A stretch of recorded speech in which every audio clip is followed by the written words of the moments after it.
everybody has had a chance to go ahead and get their food yet, but we will be starting in 2 to 3 minutes. We're on a pretty tight schedule here, so please grab your food or just sit in there while standing in line and watch our faces on the giant screen.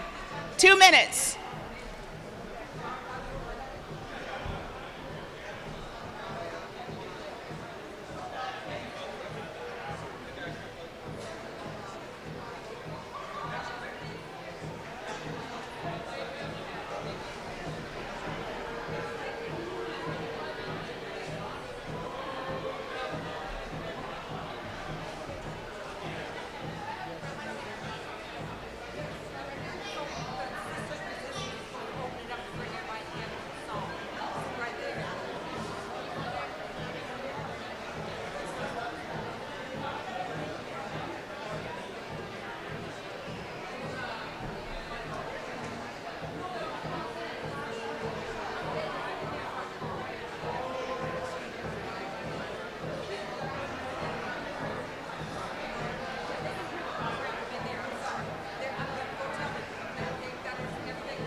Should I test it? How am I testing this?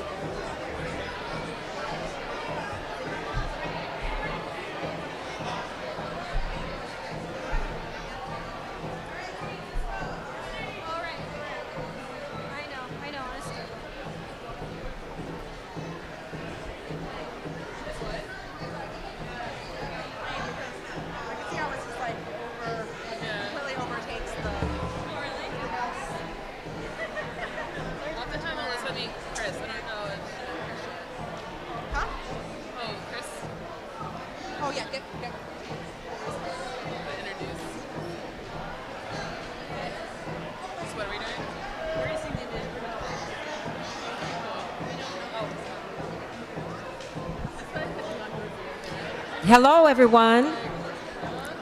Hello, everyone.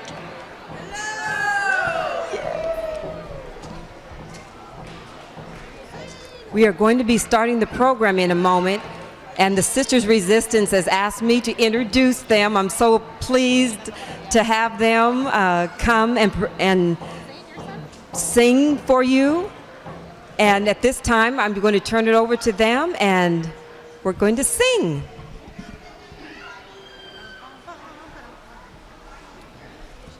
Shakpachwai, Inknash Winiksha, Mariana, Harvey, Washnash, Yakima, Kanik, Good day. My name's Mariana Harvey. I'm a member of the Yakama Nation, and I grew up here in this city. I'm really grateful to be here, to be able to have grown up on Duwamish lands and to be able to celebrate. We're going to share a song I composed a few years ago. It's called the Indigenous Peoples Day song, and this song came to me when I was driving to the second Indigenous Peoples Day. I was so excited to be able to celebrate again, because the first one that we had, it really, I call it one of my best days ever. It was just a really beautiful day, marching down the streets like we did today, coming to City Hall. But that celebration that we had at daybreak was incredible. There was so much energy and love and positivity and just this beautiful resilience that radiated from everybody in that crowd. And when I was driving to the second Indigenous Peoples Day, these lyrics came to me, and then the vocables to the song are adapted from a Barehead Sisters Take My Hand song. And this song, if you learn it's yours. I'm happy to share it. And thank you to these sisters for standing up and singing this song.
Let's all raise our hands one more time for Indigenous women's resistance.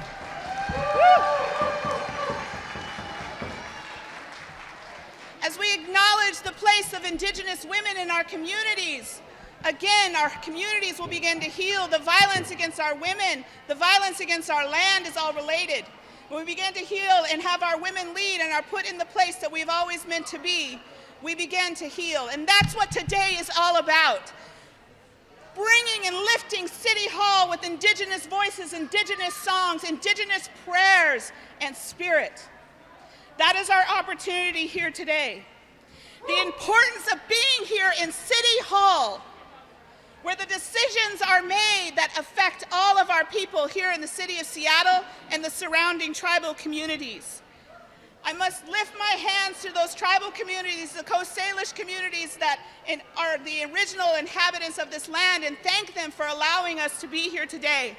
Today, you breathe the same air that 1,000 years ago our ancestors breathed. The same air.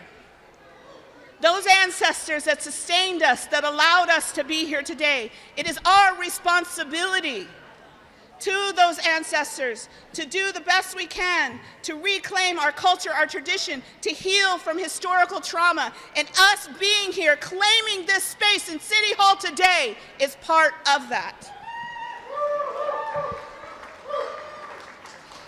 I want to acknowledge all the elders who are in the room who have blessed us with their knowledge, with their presence, with their spirit, with their knowledge that they give to us every single day. And just handing that plate of food to them, they are passing down that knowledge of that we serve our elders, that we give them that respect. So I want to thank all the elders in the room.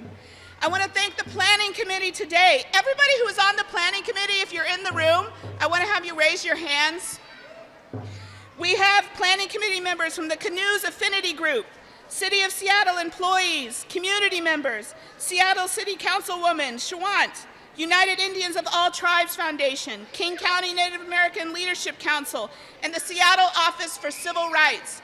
Thank you all for planning such a beautiful event here for us today. We raise our hands to you. Who enjoyed the food? Woo! It's amazing. We want to thank our caterers, Bear Alexander, for the preparation of food. Food is more than things that we just put in our bodies to have energy. Food has spirit to it. That salmon that we ate, we are connected to that salmon. So I want to thank those Indigenous people who prepared that in a good way, who understand what it means to feed people. So thank you so much. We want to thank our donors and sponsors, the Seattle Office for Civil Rights, Seattle Public Utilities, Arts and Culture, Donya Madden, Councilwoman Shawant for their generosity in helping to put on this event, and for everybody who wants to keep this going, tonight, 5 o'clock, United Indians of All Tribes at the Daybreak Star Center. Go, because we are going to be dancing, we are going to be singing, we are going to be celebrating this day, our day, Indigenous Peoples Day. And I just want to raise my hands again to Mariana Harvey for that song, that beautiful song that really says the words of why and how, what we feel on a day like this. Because there are cities in this country where they are celebrating a man whose name I won't even say. Because I refuse to acknowledge somebody who brought genocide to our people. Instead, I reclaim who we are. That this is the day for us. The celebration that we have fought for years for. So today, this is our day. So be sure to continue this celebration out at Daybreak Star at 5. I believe it goes till 9, and I'm sure they're going to have some really great food too. It's all about food, in case anybody's wondering. All right, we are so blessed to have here with us today Deputy Mayor Kate Jonkus, who is going to come and present the proclamation and welcome us to City Hall on behalf of Mayor Burgess. Thank you. Hey, welcome all to your City Hall. So I'm going to make the proclamation today.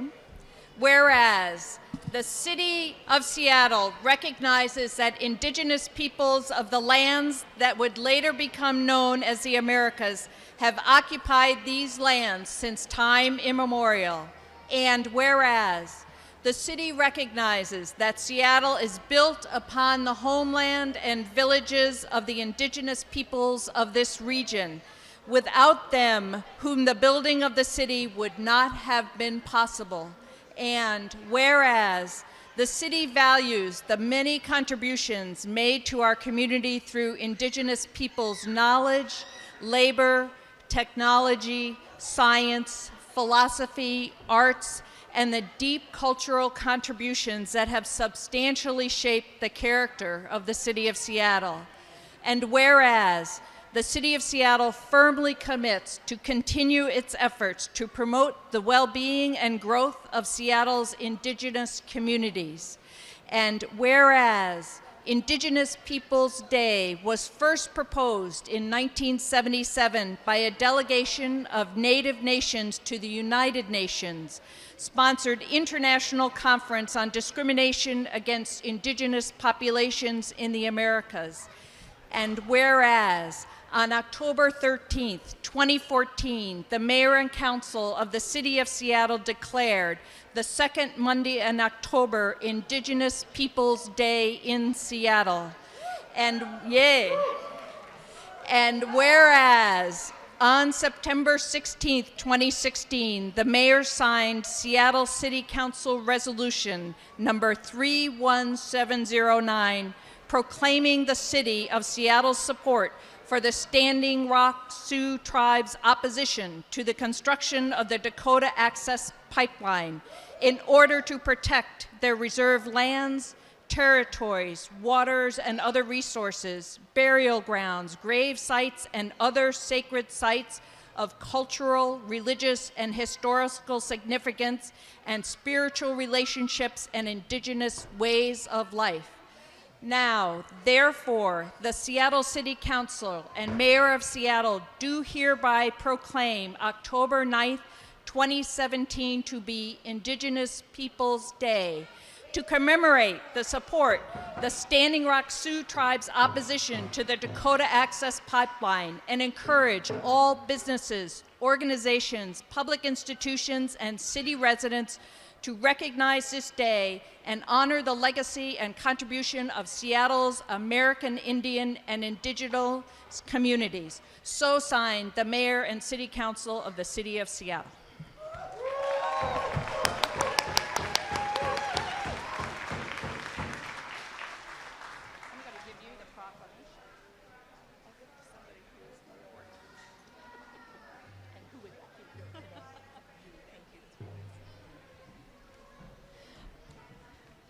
How amazing is it to hear something like that coming from our elected leadership in a large urban setting like the City of Seattle? So I'm going to ask something of the crowd. I hear it got quiet, real quiet. That's exactly what I was going to ask you. Because coming up on stage, we are going to be having our young ones. And we all know that our youth will lead us into the future. And when our youth come onto the stage, I'd like for everybody to be quiet. We're in a really loud, echoey room. There's a lot of noise. There's a lot of water going on here. So if we could all be quiet so we could listen to these young ones who are our future leaders, who are our leaders when they come on stage. And before they come, I'm going to ask our grandmother here from the Puyallup tribe to come up and just do a very short little blessing for the children right before they come on stage. Good afternoon. My name is Karellen Christmas, and I'm from a territory that's now known as Nova Scotia, but we call it Mi'kmaq territory, and it covers all of what is known as Nova Scotia, New Brunswick, Maine, New York, and New Hampshire. So that's where my people are from, and that's where we still live today. I've just been offered the wonderful blessing and responsibility of being the Kaya, the grandmother for the Puyallup tribe, under the wellness banner. When I woke up this morning, I thought I was prepared for this beautiful day, this Indigenous Day, something that we've worked so hard for, that we've earned and that we need and we love and we cherish this day. I thought I was prepared for everything. But halfway through the march, these beautiful angels stepped out in front of me, carrying a banner. What? I was not ready for that. My heart soared like an eagle through the stars and through that through that smog and clouds this morning. So I just wanted to take this moment to recognize the children and the babies, to make sure that we all understand why they're here, why their presence just shows up unexpectedly. Because these angels are dropped into our time, into our space, into our hearts at the most needed time. And that was this morning, halfway around that parade. Those babies, those angels dropped into our spirits and welcomed us in that way into this building. So I just want to take a moment and say a short prayer for the babies, for the children, for the animal plants, the green plants, the fish, the sky, grandfather, grandmother living above us, for the children, for the born and the unborn, for the wanted, for the not wanted, for the large, the small, the little, the big, the brown, the yellow, the red, the white, for all of our precious young ones coming up, fertilizing the ground, making that thunder for us running through our rooms each and every day. Mommy, Daddy, Kaya, Sapa, just vibrating the earth for us. So we want to raise our hands and thank these babies and acknowledge them for their presence and what they do for us each and every day. Aho, all my relatives.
Truman gonna go?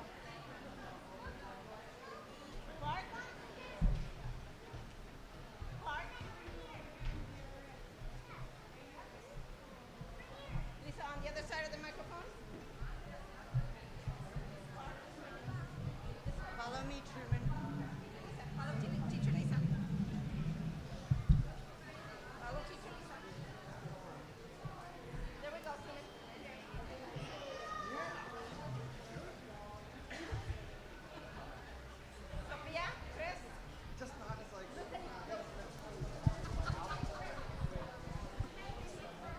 One, two, three, eyes on me. Are you guys ready? Yeah. Do you see your audience? You want to try this? We'd like to say hello. Gunastish. Thank you for having us. We are thankful to the Indigenous Sisters Resistance for putting us right up front. These are your future leaders. Raise your hands, kids.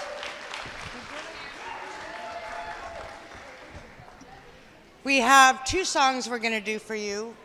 One is what we call our hoo-ha song, and that is a Tlingit entrance song that I learned from a lot of my family and friends that I see out here today. Our next song will be, it's a part of a Lummi song, and it's called Cedar Tree. So I'm going down front because it's not my show, it's theirs.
Was that? What an amazing program. If you don't know about the amazing programs at United Indians of All Tribes Foundation, check them out. They have a beautiful website. You can support them financially. You can support them by volunteering. And I must say that I am the mother of a proud graduate of this program from many years ago. So they have done phenomenal things in our community, ensuring that these seeds, the next seeds who will grow into these great leaders in our community, are taught in a way that respects them for who they are as Indigenous people. So again, thank you so much to the preschool program at United Indians of All Tribes. We raise our hands to you.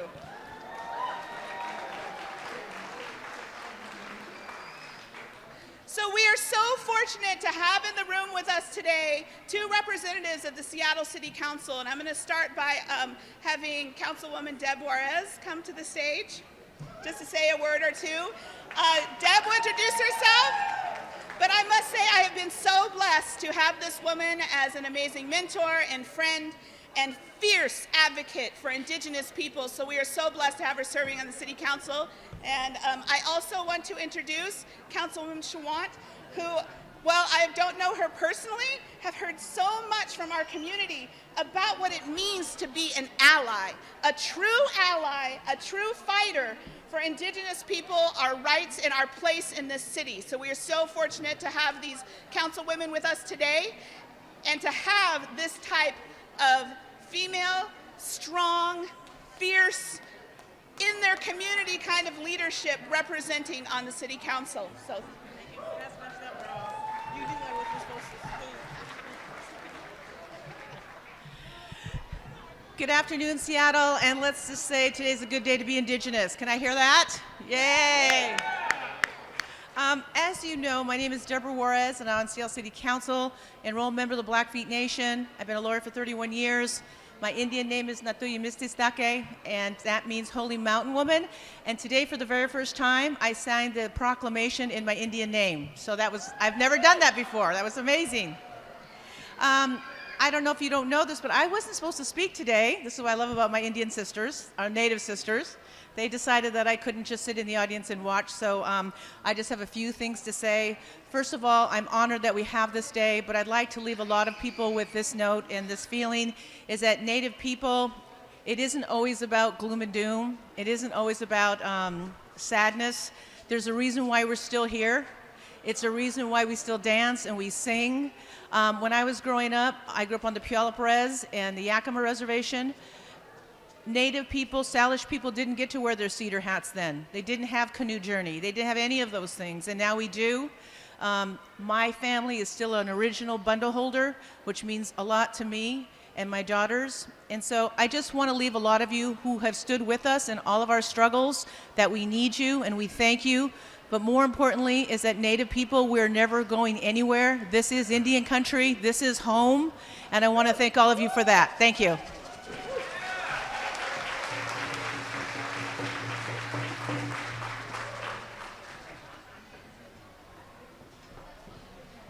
And now a few words from Councilwoman Swan.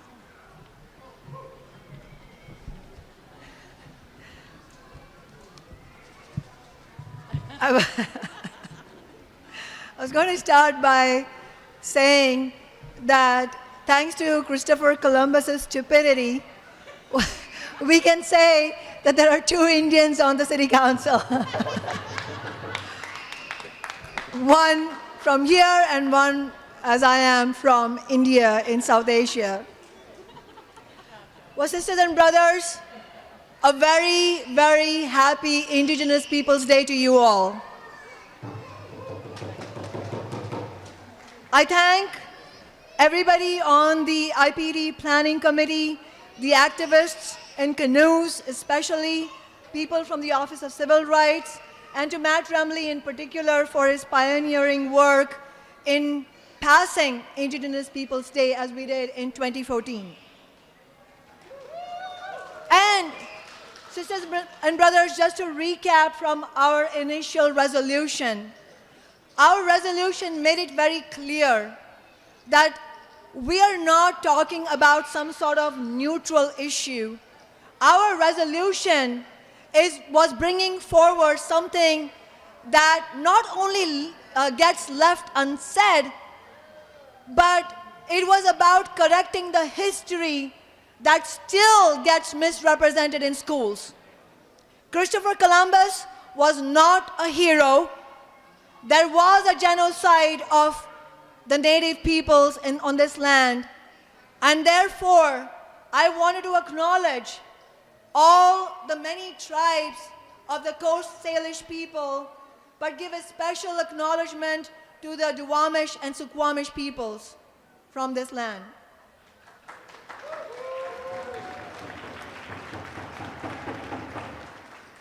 Our Indigenous community, not just in Seattle but nationwide, has been at the forefront, not just to correct the history that needs to be corrected, but in the issues of the here and now, against homelessness, against climate change.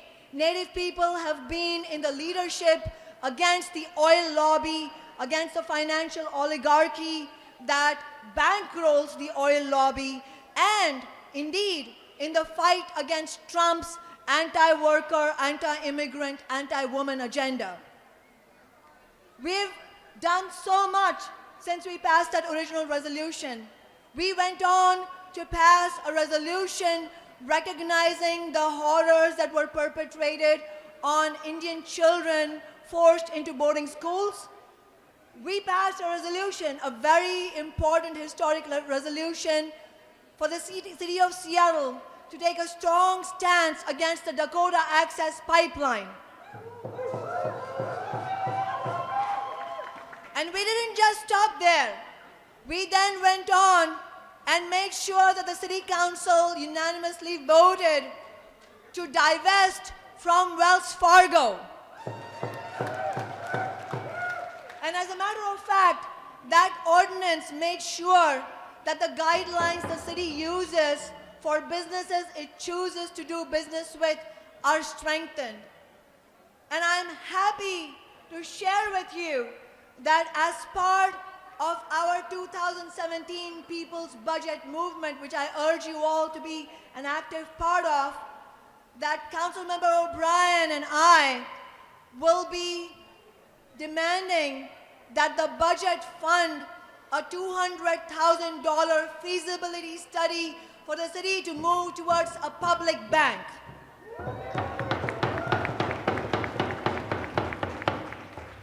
We've just found out that the city of Santa Fe has just finished such a feasibility study and found that a public bank would not only be feasible, but extremely beneficial to that city. The cities of Washington, D.C., Berkeley, and Oakland are already doing such studies. We think it is high time, now that we have divested from Wells Fargo, to do such a study so that the city can take concrete steps towards a public bank. But sisters and brothers, the People's Budget Movement is about so much more. We know that our communities of every ethnicity, low-income people, we have been greatly impacted by the fact that the city is no longer affordable for us. It has become a playground for the wealthy, and we have an alarming escalation in homelessness. I hardly need to tell you that even though those identifying as American Indian or Alaskan Native comprise only 1% of Seattle's overall population, are 6% of those who are homeless. We need to fight against homelessness, to end homelessness, and I really thank all the work that has been done by organizations like the Chief Seattle Club in combating homelessness in the Native community.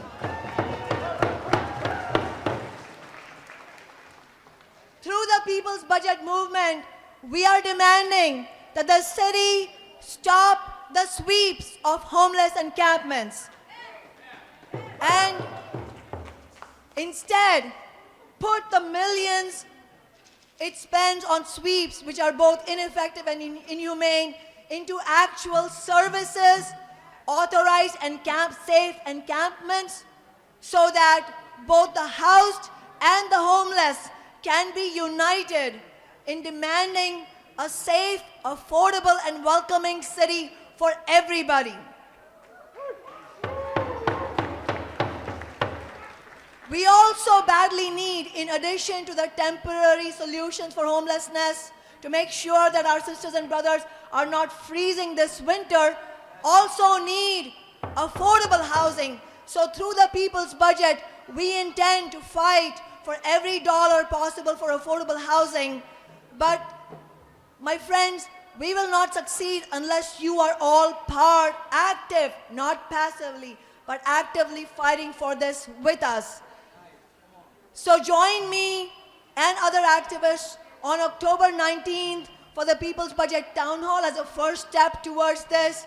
And then we need to show up to City Hall to make sure that the City Council is making the correct decisions. And if you haven't got a smaller version of this, a red flyer, make sure you get a red flyer. Adam from my office is distributing them. And I wanted to end by thanking so many activists who have fought with us and for Indigenous people, alongside Indigenous people. The names are too numerous to name, but I did want to name some.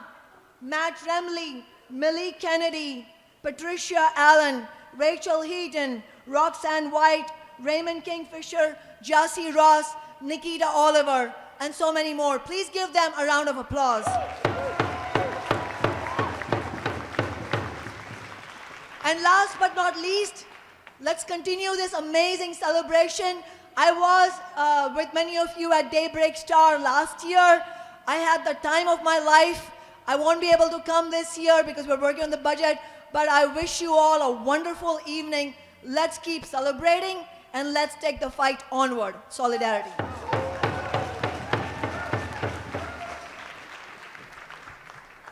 So, from the words you've just heard from those serving in our government here in the city of Seattle, is this should not be your last time in City Hall this year.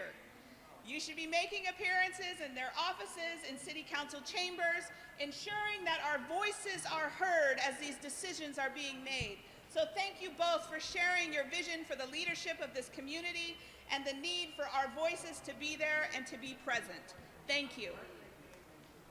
So now we're on to I think one of the best parts of our agenda, and that is because we have a phenomenal person here to share some thoughts, some wisdom, to do our keynote for us today. And so I want to introduce Mr. Jassy Ross. So I've known Jassy since I first moved here to Seattle. We don't know each other really well. I wouldn't say we're like the best of friends. We're friends, But it's not like we're hanging out every weekend. But what I have seen from this man over the last couple of years is such a cry to the community of acknowledging who we are, the strengths of what we bring in both leadership in all, whether it be nonprofit, government, in our own families and in our communities.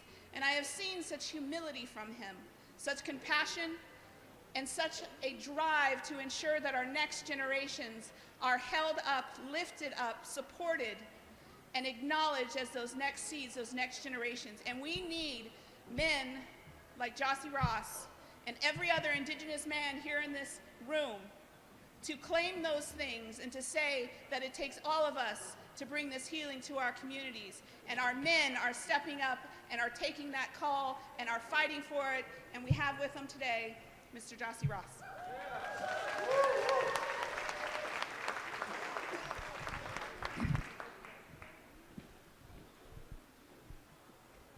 Could we have a round of applause for Abigail, please?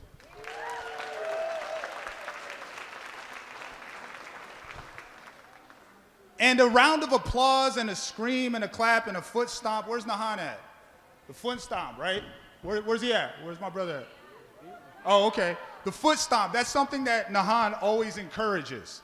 And Nahan is one of the, just by way of history, we're going to talk about history today, but he's one of the folks that was faithfully for years pushing the conversation for Indigenous Peoples Day. When other people did not get it, Nahan was pushing the conversation for Indigenous Peoples Day. Just there, he was a stalwart. I think that's the word. I'm not positive what that word means, but I'm pretty sure he was that. And for Indigenous Peoples Day. And one of the things he always encourages is, is he Tlingit? He's a member of the Tlingit Nation from Alaska. And he talks about decolonizing the way we show affection and our applause. And so we're gonna try this just one time. Try this one time. He says the way they do it is they stomp their feet. They stomp their feet. Can you do that? There we go. So we're gonna try that. Can we do that even if you're standing? Come on, you folks. I know you got a little rhythm. Let's get that. Like you're running in place, like you're running in place, like you're running in place. And give some applause and some noise for Indigenous Peoples Day.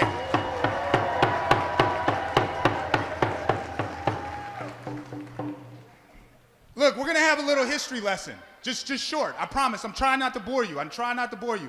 I know you just ate. You're a little bit sleepy. And I'm gonna try not to coax you to go to sleep. I wanna go through a few giants within our community. Because as Abigail said, we have giants within our community. And we overlook them.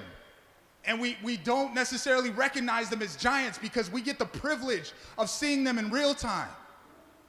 And then what happens is after they're gone or they move away or they have 5 kids and they say, I'm not doing this anymore, at that point we say, man, I really wish such and such was here. And so I want to acknowledge some of those giants that we got the good fortune to experience and to live with right now. And so we mentioned Nahan. He's one of the architects, even though he'll never say so. So I'm glad he's in the other room. Stay in the other room, Nahan. Where's he at? Ganushish, where's he at? Oh, okay. He would never say that he's one of the architects of this. And when we talk about the architects, yeah, please.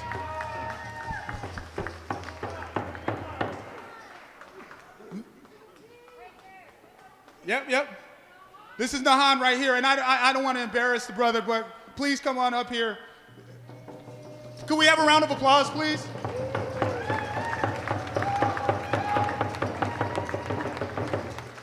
And once again, he'll never take credit for this. He'll never take credit for it, but I just want to acknowledge your contribution to what we're all benefiting from right now. Because that's what great leaders do, is they create seeds. They throw seeds out in the yard. And then, generations later, people are eating from those trees, from those seeds. So thank you very much. Please, one more round of applause.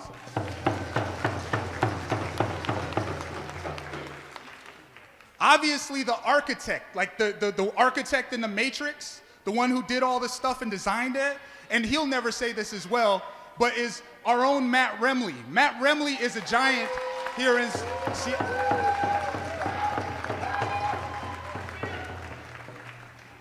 And as we were just talking about, I had the privilege of talking to Matt quite a bit.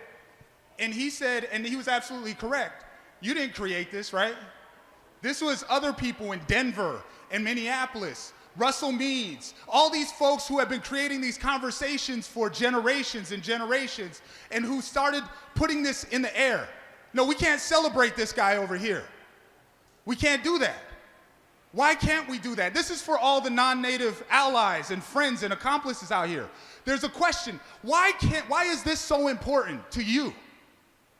It's not just so we can see dancing and hear beautiful little native kids. Those beautiful little native kids were amazing, weren't they? Yeah, you can applaud that. They were amazing. There's literally nothing more beautiful than little native kids. They had polling. 70% of all statistics are made up on the spot. So I'm gonna make up some statistics right now. 85% of people said that little native kids are literally the best thing in the world.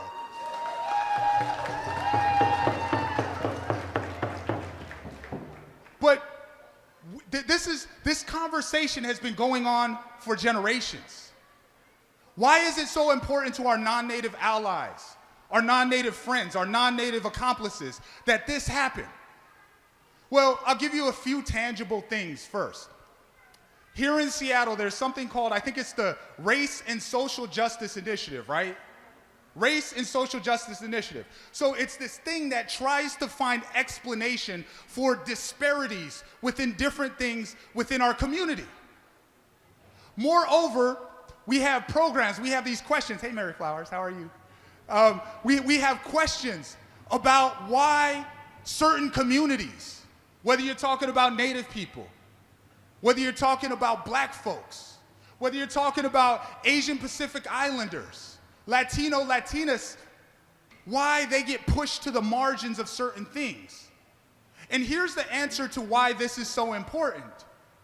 See, how could you ever have race or social justice or equity or equality or diversity or any of those things until you address the people who lived here first? Yeah, you can applaud that. How? If they can't find justice, and they've been here since before this was here, if they cannot find equality, if they cannot find equity, if they cannot find the survival code, how do I even navigate within this city? How can we expect, rightfully, Black folks, or Asian Pacific Islanders, or Latino, Latina, to find their way within this city? That's almost impossible. So that's the reason why it's so important that all of us understand the importance of this narrative, of changing the narrative where Native people speak for ourselves, and we have these champions, these giants, Matt, Nahan, Colleen Echo-Hawk. Everybody knows Colleen, right? Everybody knows Colleen. This is a question. Give her a round of applause, please. She'll be speaking soon on behalf of Chief Seattle Club, which is an organization when we talk about taking Indigenous Peoples Day to every single day. How do we enact it so it actually means something and feeds people, or puts people in nice warm beds, or puts clothes on people's back? This is how you continue the conversation about Indigenous Peoples Day on a daily incremental basis. And Colleen Echo-Hawk will be speaking shortly, so please give her another round of applause.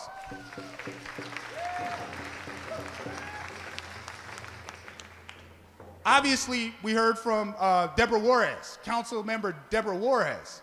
That's historical, a Native woman in a city council seat in a major city in the United States. That's a really big deal, so could we please give her now another round of applause?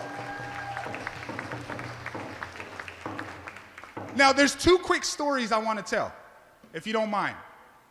Two very quick stories I want to tell. I want to tell you a little bit about when my family first moved to Seattle from the Blackfeet Indian Reservation. Blackfeet Indian Reservation is this place about 11 hours drive from here. It's about 9 hours from me. It's a true story. And it's this land of these very, very tall, very, very handsome, and very, very modest people.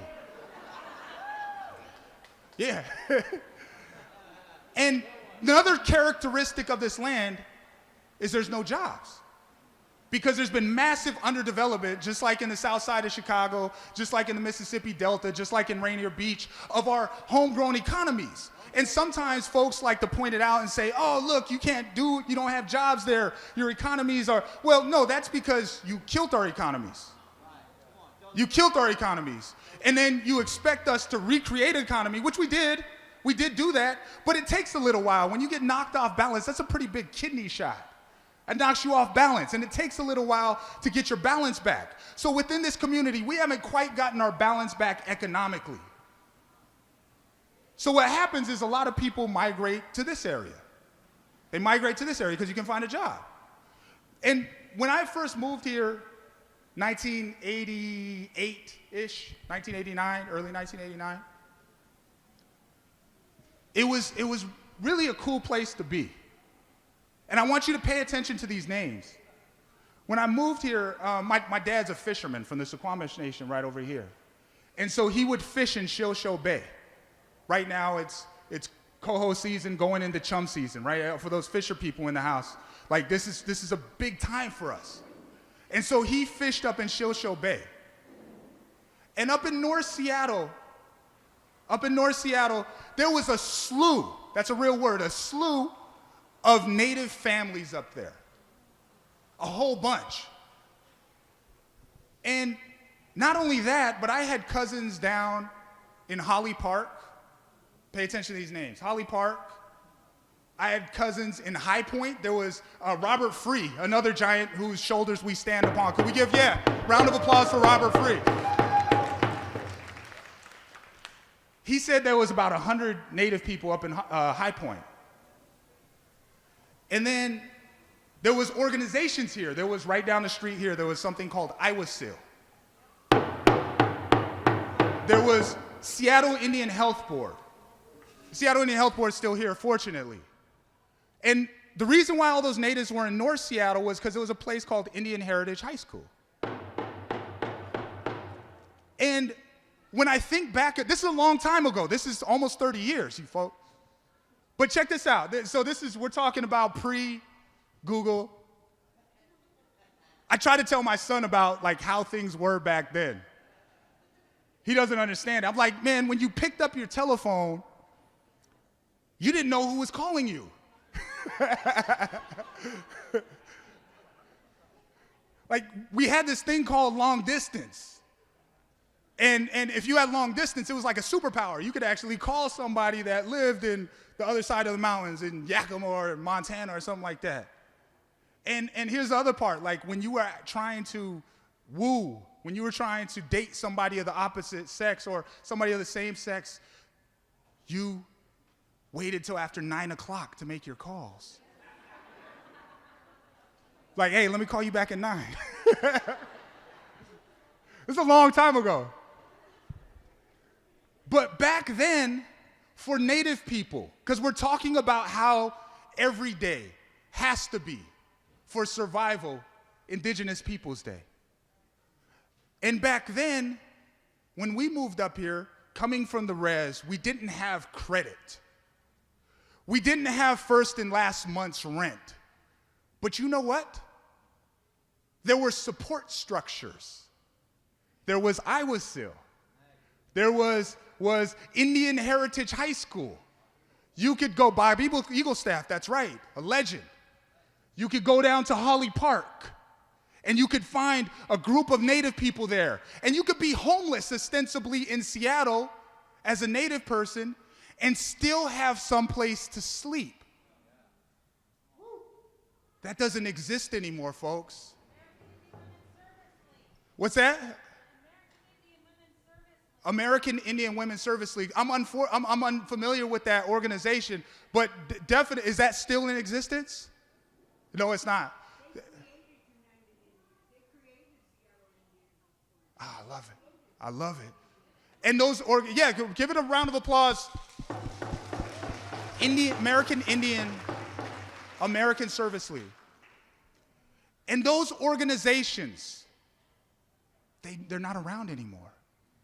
Those family units, extended family units, they're not around anymore. And so how do we extend this into every single day? Well, it strikes me that the first thing that you should do, and when I say you, I'm talking about voters, I'm talking about Seattle council members, I'm talking about mayor, I'm talking about administrators within the city of Seattle, is push for housing within Seattle for Native people. Push for housing. Now, my sister Colleen is going to come up here, and because there's Chief Seattle Club, which deals with the exigent circumstances of those who are most vulnerable. And that's beautiful. That's so important. But we also have to think a little further past that point of vulnerability. Okay, now we need to get you in some housing, some permanent housing. And so when we create this conversation, we run the risk of having Indigenous Peoples Day in Seattle with no Indigenous people in Seattle. We run the risk of like 23rd and Jackson, where they have the red, black, and green crosswalks, but the black folks aren't up there anymore. And we're creating a museum atmosphere in Seattle where these folks are allowed to have the symbols of presence. We're allowed to have the attributes, like these folks were once there, but they're no longer there. So it strikes me that we have to focus actual dollars, actual money. And I'm sorry if I'm getting too heavy, but this is an opportunity, and I really wanted to have a conversation with you folks about how do we get those things like the Pearl Warren building, which went up here across the street from Seattle Indian Health Board without any consultation from the community, and a place,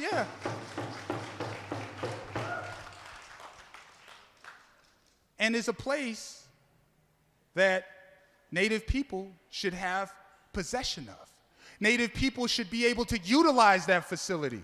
So I just want to throw that thought out there that it's absolutely gorgeous. This is amazing. Thank you so much, Marta. Thank you, everybody who helped to organize this. Pamela, thank you so much. Ganeshish, this is powerful. But we also, at the same time, we want these symbols, and we want these songs, and we want this beautiful attire, regalia. We also have to have the people here in Seattle. And if not, then it's all for naught. So we need to figure out those pathways, those conduits, to make sure that our folks are forever welcome in Seattle.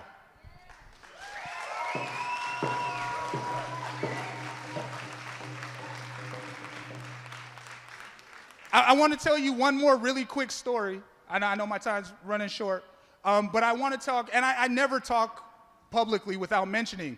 When I first moved to Seattle, it wasn't long until I moved to the Nisqually Indian Reservation.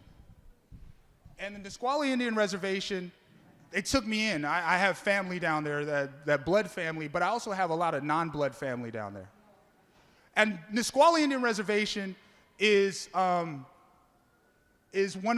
one of my heroes originated from. And so when I talk about giants, I can never not talk about this person, and that's Uncle Billy Frank Jr.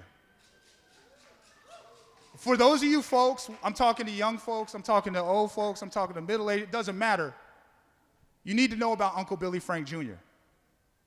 And when you're talking about creating something, putting seeds in the air that you might not see during your lifetime, that's what Uncle Billy Frank did. That's exactly what he did. He got arrested over and over and over and over, 52 times, for the purpose of creating a conversation about, well, Native people have a right to these lands that we've always dwelled in. That was actually a question at one time. Oh. But the last time, Uncle Billy passed in 2014, and I had the opportunity to, I did this little interview with him. Me and one of my friends went down there, and we hung out with him and Uncle Hank Adams. Uncle Hank Adams, they effectively, this area, Janet McLeod, Bob Satayacum, they started what was to be later on the treaty rights movement. That started right here. And I had the opportunity to sit down with Uncle Billy. And I asked him, I said, you know, this is all recorded, and at some point we're going to figure out the proper vehicle to tell this story. Well, I'm talking to Uncle Billy, and I said, it seems like the activism that you folks did, where you were willing to get arrested, you were willing to go to jail. Dick Gregory just passed. He was a person that went to jail on behalf of Native people. Marlon Brando, I mean, there was some amazing work that was being done here. I said, what happened to that? Uncle Billy, he replied, he said, that same energy is there. That same energy is there. That activist energy, that warrior energy. He said, but now it's used to fight each other. And so I just want to end this. Thank you very much for sitting patiently. I appreciate that. And I thank you, everybody on the committee, for this time. But I want to end with that thought that the vast majority of us in the work of pursuing justice are much more alike than we are different. We're much more on the same page than we're not on the same page. And it seems important to me, and it might just be me, correct me if I'm wrong, that if I find somebody that's in the work of justice and they're 95% where I am, or I'm 95% where they are, we can definitely correct each other about that 5%. We could definitely admonish. We could definitely teach. We could definitely mentor each other about that 5%. But it seems to me that we need each other. When we're talking about these exigent needs like housing, not just for Native people, but definitely for Native people, as our communities are being pushed out of these areas, and we see people who are almost right there. We see people who, like, yeah, they got it together except for this one thing. It seems to me that we would benefit by trying to strengthen instead of tearing down. For our Native community specifically, I know for a fact we saw that with Standing Rock, where if we're able to put together these differences, because there were differences, right, Matt? There were differences. I was privy to some of those differences. Where's Raymond at? Raymond was privy to some of those differences. There were people who, man, I got to hold my tongue on this, right? I got to hold my tongue because I see this bigger picture. I see where these young folks, these young singers that were up here, learn from our example of talking through, having a dialogue about how we proactively make things better for their community, for their generation. I gotta put this to a side just for a little bit because there's elements of my ego in there. I want to say that right now, but I don't have to say that right now. I don't have to put it on Facebook. I don't have to put it on Twitter. I can have a private conversation with them. Imagine that. Uncle Billy told me that the activism and that energy and that spirit is still there, but we spend it fighting ourselves. And so I just want to tell all you folks, first of all, anybody that I have worked with, anybody that I haven't worked with, I love all of you. Thank you for being here. I love the fact that you're here to celebrate Indigenous Peoples Day. That tells me that we're mainly on the same page. Just that fact alone. And so if you folks want to work, let's work. Let's figure out, there's other things in the works. Councilwoman Swant talked about these legislative fixes for some issues that are in our city, but there's other stuff coming, and we're gonna need every single one of you folks' support. And we're gonna need it on a more regional area as well, the LNG pipeline down in Puyallup. We need support for that. We need focus on creating housing, equitable housing for all of our communities. So if all you folks, and I say that in conclusion, that if you wanna work, let's work. Let's not let these small differences separate us. Because I know, I seen it, Matt. in Standing Rock, how powerful we could be if we're willing to say, I see the bigger picture. I know that we're so much stronger together and we can get stuff done, actually housing people, actually putting food in people's mouths, actually giving people's jobs, if we're just willing to work together. So thank you folks very much. Happy Indigenous Peoples Day. Celebrate it, enjoy. See you at Daybreak Star tonight.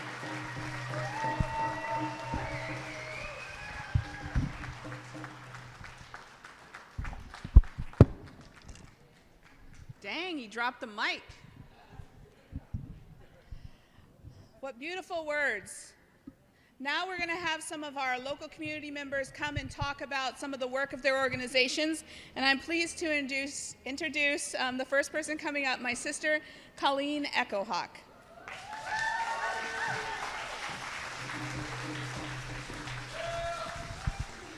All right, well, I am confident when I look out in this room that this is the best looking crowd that City Hall has ever seen, right? Native people doing our thing, showing up, and just being proud of who we are as Native people. I'm so excited to be here today. As Abigail mentioned, my name is Colleen Echo-Hawk. I'm the executive director at the Chief Seattle Club. And in my work at the Chief Seattle Club, I often am interacting here at City Hall. And I want to tell you about an experience I had recently where I went to give a testimony at the Pioneer Square Preservation Board.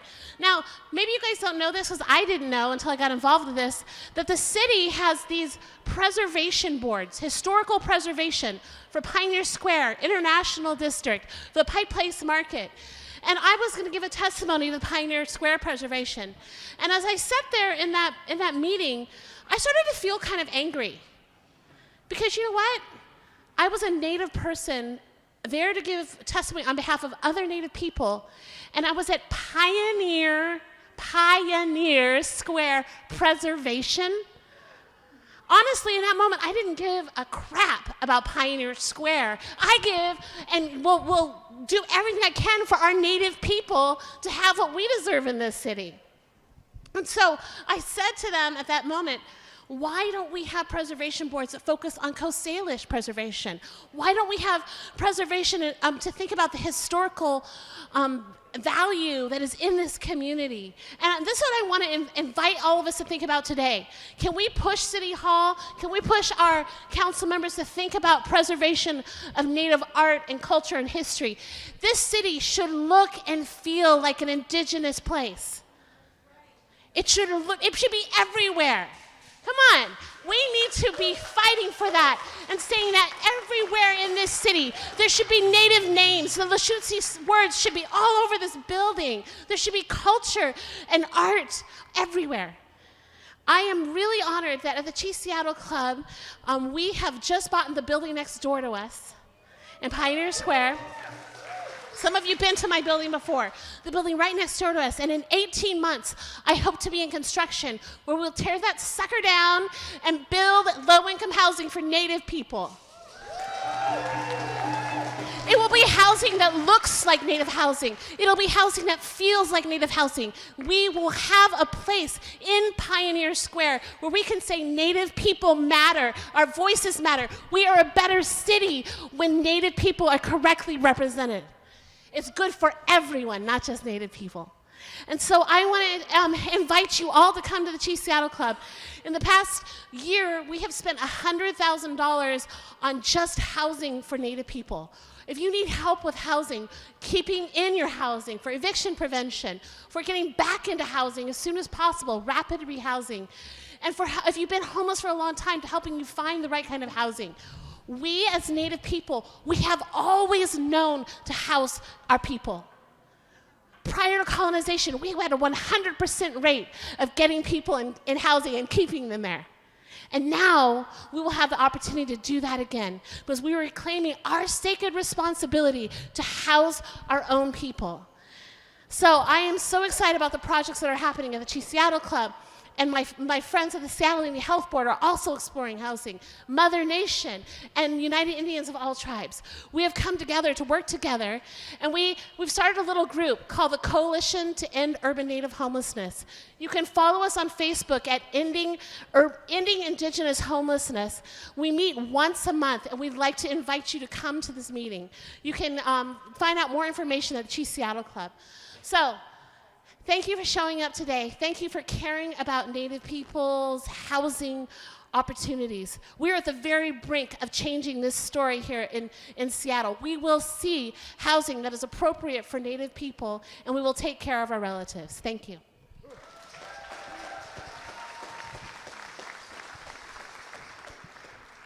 Thank you so much. I'm super proud of her. She's my older sister, and I have been so blessed to learn and grow from her my entire life. So the work of the Chief Seattle Club, along with the other Indigenous organizations here in the city, is something that we all need to know about, all need to be supporting. And in doing that, I'd like to call Mike Tooley to the stage. He's going to, as the Executive Director of the United Indians of all tribes, we're so lucky to have had his leadership come into that organization, and we are seeing great things happen. So he doesn't want to interrupt the picture.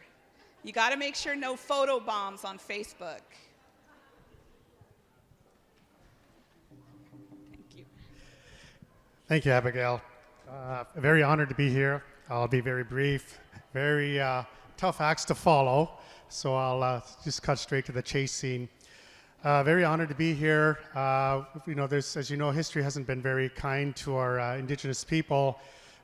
Two different figures that I've studied over the years, and in-depth research suggests that there were approximately 20 million Indigenous people on the North American continent.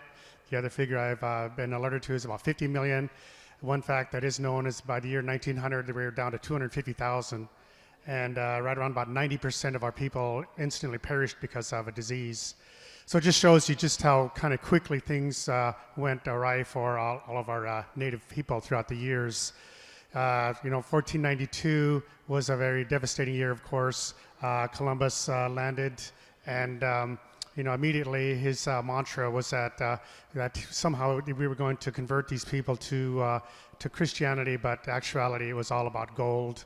Went back to his people, Queen Isabella, King Ferdinand, convinced them that he needed to work with the what was known as the Taino Indians, more distinctly the Caribs and Arawaks.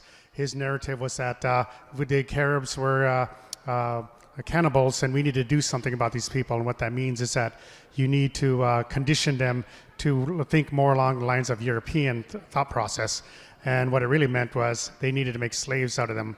So what that ensued was that you had young men who regularly had their hands chopped off, feet chopped off, children were fed to dogs, and on a regular basis, men, women, and children were killed randomly, all in the name of gold. And you figure that over 525 years didn't end well for natives throughout the years. Right around about 1977, a heavy thought came about in Geneva, Switzerland, that there should be a movement to reverse this process of Columbus Day celebration. So 1977 was pretty much the start of the movement against Columbus Day. 1992 is when it really took off in Denver, and here we are today. So I applaud you for that. And in closing, I would just like to say that we are going to have our own event, and I cordially invite you. Hopefully we will see you there. We have a nice lineup of people who are going to come in and lend all their expertise to us, and we look forward to feeding you. So please show up and have a great time. Thank you.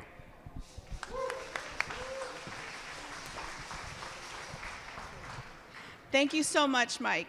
And it is really important to remember the history, because we are a people of history, of ancestral knowledge that stretches back further than time itself, that nobody but Indigenous peoples acknowledge or know. And it is our responsibility to bring that knowledge into these urban settings where, like many of the reasons, as Jossie said, that we all currently live here today. So I'm going to tell you a story about myself. I'm here today also representing the Seattle Indian Health Board, where I serve on the executive leadership team.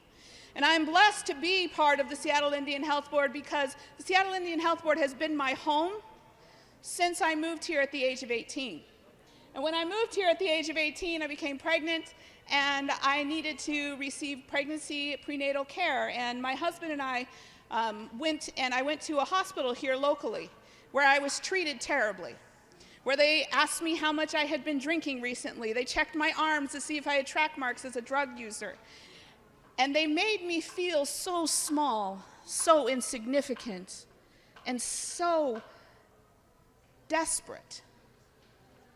And it wasn't until I discovered the Seattle Indian Health Board that I found a home that provided for me not just the physical needs I needed to carry my pregnancy, but also that home that meets Native people where we were always meant to be.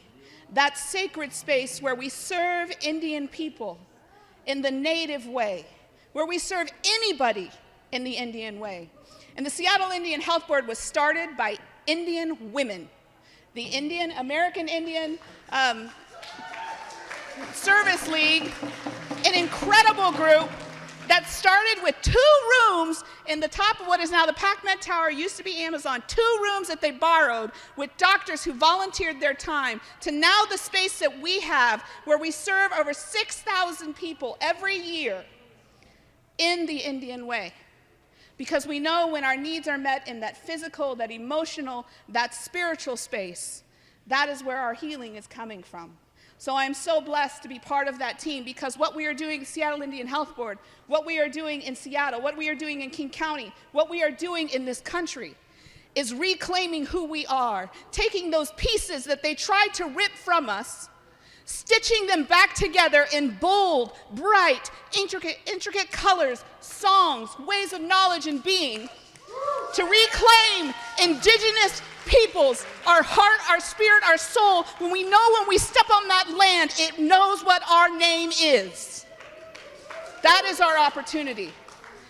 And one of the best ways to do that is to sing our songs, to acknowledge our culture, to honor our elders and our youth. And those are the things we have done here today. So we are so blessed to have with us several different dance groups and singers, and I believe maybe even a story or two. But we are going to be starting with Sacred Water from the Suquamish Nation, coming up and sharing their songs with us. And here's the one thing. I know the Indigenous people in the room know this. Our songs aren't just meant to be sit there and watched. Move. Tap your foot. Move your arm. Stand up. We are celebrating. We are calling out to ourselves, to our other Indigenous people, to the community. Enjoy it. Be part of it. Don't just watch life pass us by. Participate in it. And then and there, we begin to reclaim our space. Because as when Deb was at Colleen's luncheon at Chief Seattle Club a couple days ago, she said, "This is Indian land. I never left. You, me, all of us, we have never left." So thank you, Suquamish. Come on up. We're excited to have you here.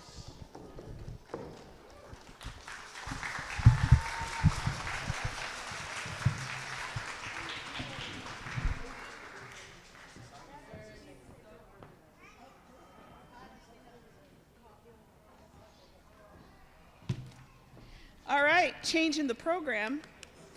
They're paying me the big bucks for this, guys. We are actually going to be starting with Heal, and Matt Rimley is going to come up, I believe.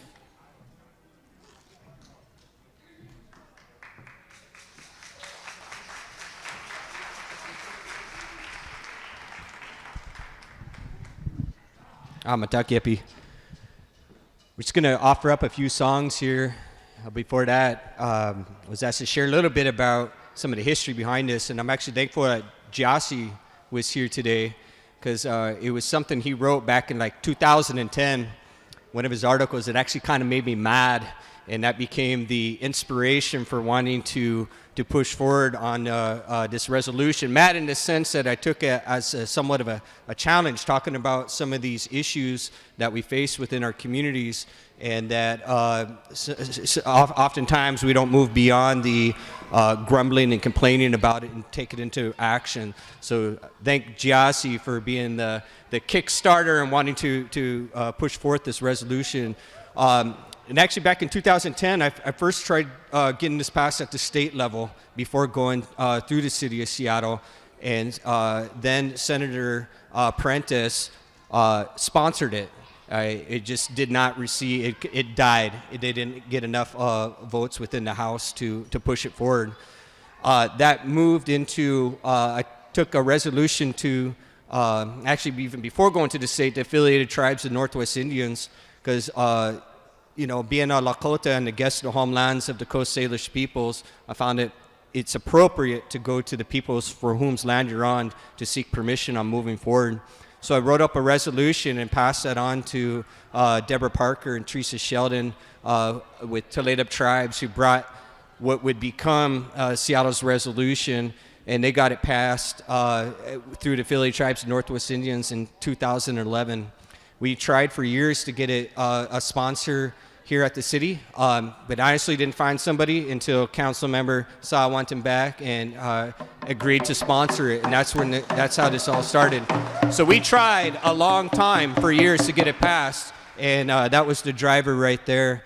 I'll keep the words short, but one thing I wanted to share is we do got some upcoming battles ahead of us. Council member talked about a number of them. We want to get the city out of Wall Street, period. So you could join us in that fight to get a public bank here, as well as some issues around water. So we're going to offer up a couple songs here, and thank you for your time. And don't forget, tonight, Daybreak Star, 5 o'clock, we'll be having smoked salmon and a lot of stuff going down, honoring the likes of, speaking of legends that Jossie was talking about, we're going to be honoring Ramona Bennett tonight, who is absolutely one of those legends.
let's give it up for Shannon, Jennifer, Miriam, Marta, and all the organizers here today. Thank you all.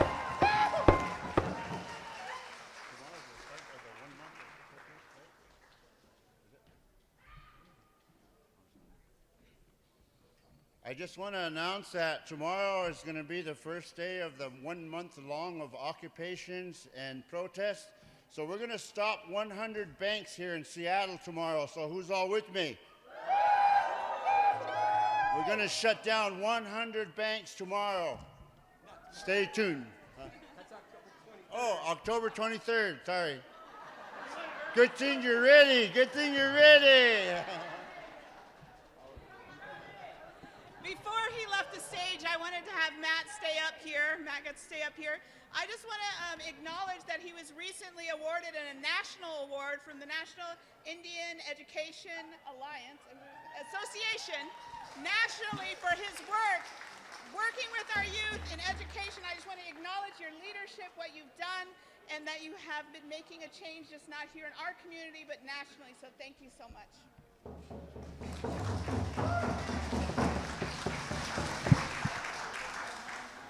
All right, next up, we have Nok.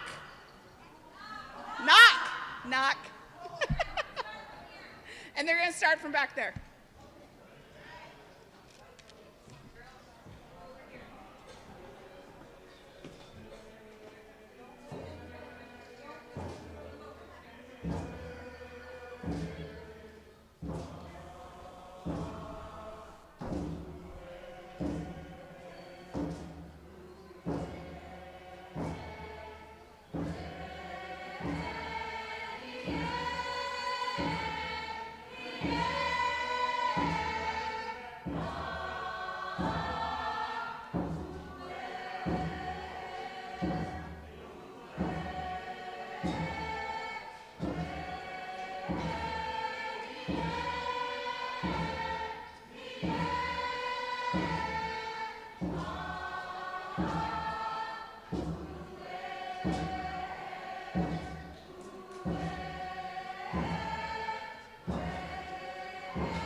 I don't want to use the microphone. One of my teachers, Roger Fernandez, says that it changes the vibration. So I'm going to use this old school voice, the old traditional voice. We speak up in a big house.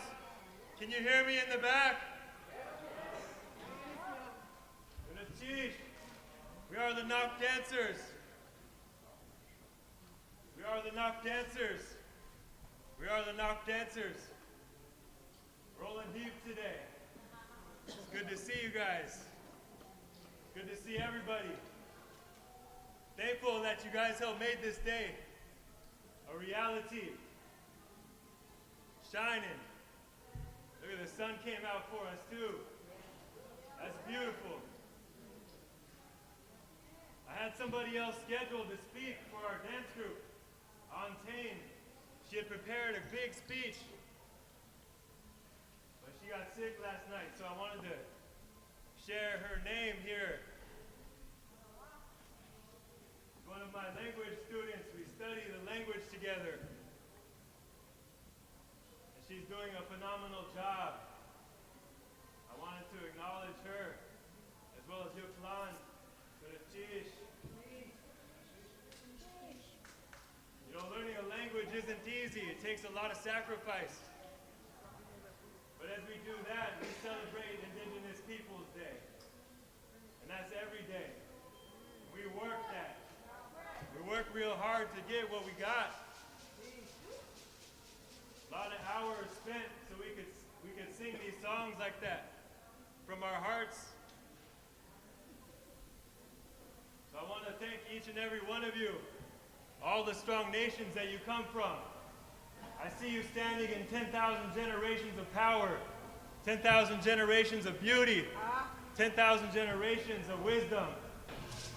You all brought that here today, and I feel that. I want to acknowledge that, and thank you for it. Thank you for that. I see your power, I see you guys.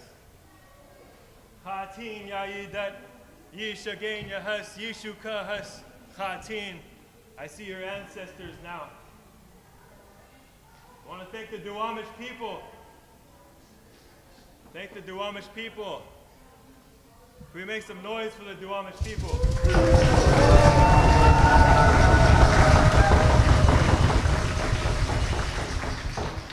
You know, in 2008, we did our first rally in March.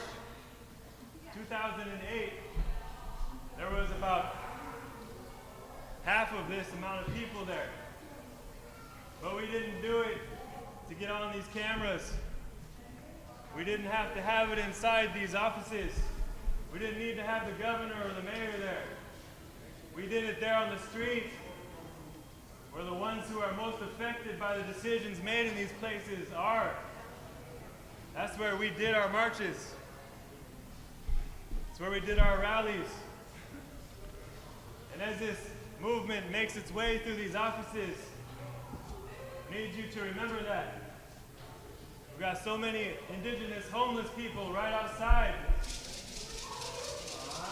We've got too many. There should not be an Indigenous person homeless on Indigenous lands. There should not be a homeless person who is Indigenous on Indigenous lands.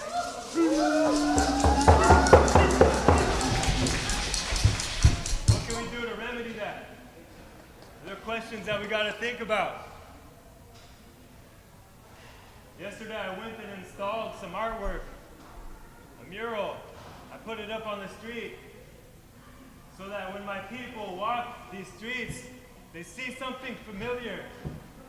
Even if they're going through a hard time, they don't have a place to stay or food to eat, they still see something familiar and want that to bring comfort to them. So I did that. That's creating space. That's holding space for our people. So I wanted to encourage each of you to reach out, use your creativity to do what you can to change what is happening around us. I remember watching that video about the Duwamish and the struggle that they're going through. And how they were sleeping, they were pushed to sleep on the edges near the train tracks down here. And it looks a lot like all the homeless people now. It looks too much like that. We keep repeating the same things. We're in here celebrating. Come with that message anyway. Wanted to share that today. Consider those ones you walk by. Don't give them a blind eye. Talk to them. Acknowledge them. My uncle he was a recipient services at Chief Seattle Club right down the street from here. Make some noise for the Chief Seattle Club.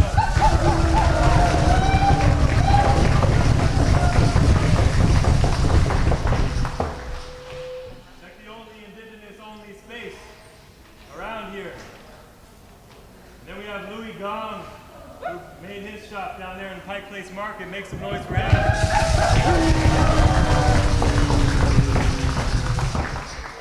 Starting to reclaim space. That's what we have to do. And we can't be afraid of that. Reclaim that space for each other, for Indigenous people. Yeah, to uyati. Gunachish, ach, eit, yisa, achi, ya, idiye. Anyat kusani. Gunachish. Ye to wushletsin. Ye to wushletsin. Ye go ayach kwan. Ye go ayach kwan. I said, I lift you all up. Lift you all up, every one of you. Gunachish. See my father's people, the Haida people standing here. How, Gunachish. I see so many people I'm related to. Thank you for being here. We're going to sing one song and then we're going to go. We're running on white man's time apparently, even on Indigenous Peoples Day. Maybe we can change that next year.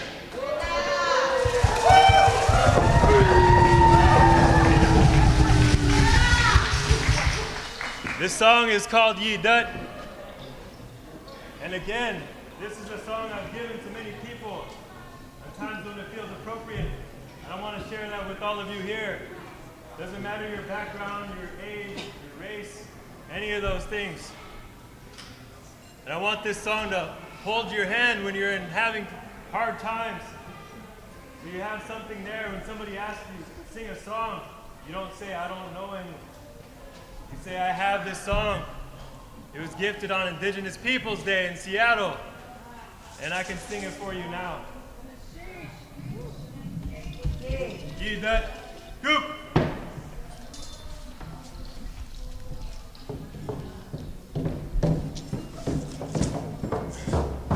Hey,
American Indian Movement staff. It was given to our group a number of years ago by Harold Belmont. He presented it to us. And so we carry on the torch. We carry it, we bring it. We show you all that history is here. The story is here. That's why we have it today. Make some noise for the American Indian Movement. What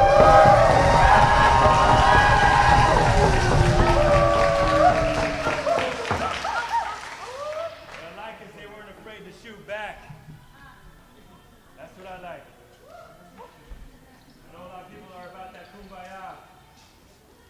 And that's good. We all have different aspects that we bring forward. But I want to share that history. Yeah, way.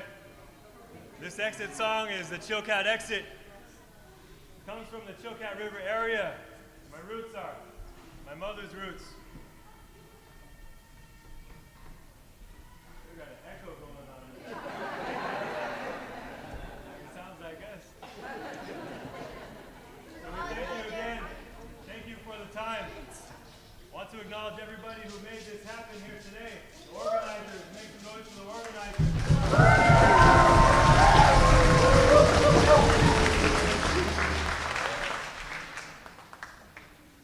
And to somebody in this room who needs those words of encouragement to see what can happen, never doubt yourself.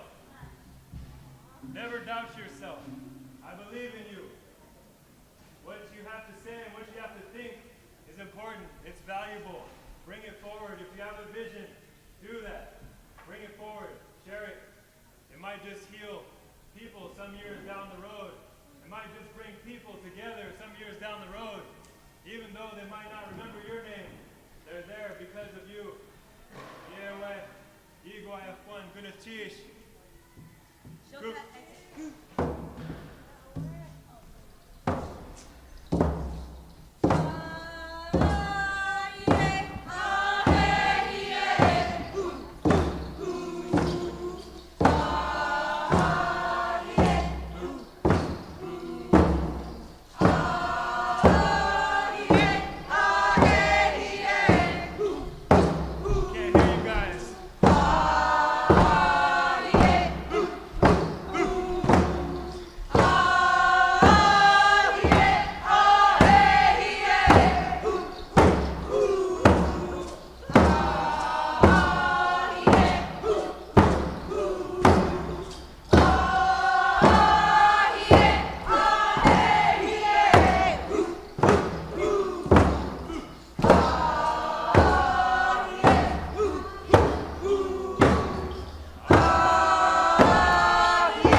All right, so thank you so much.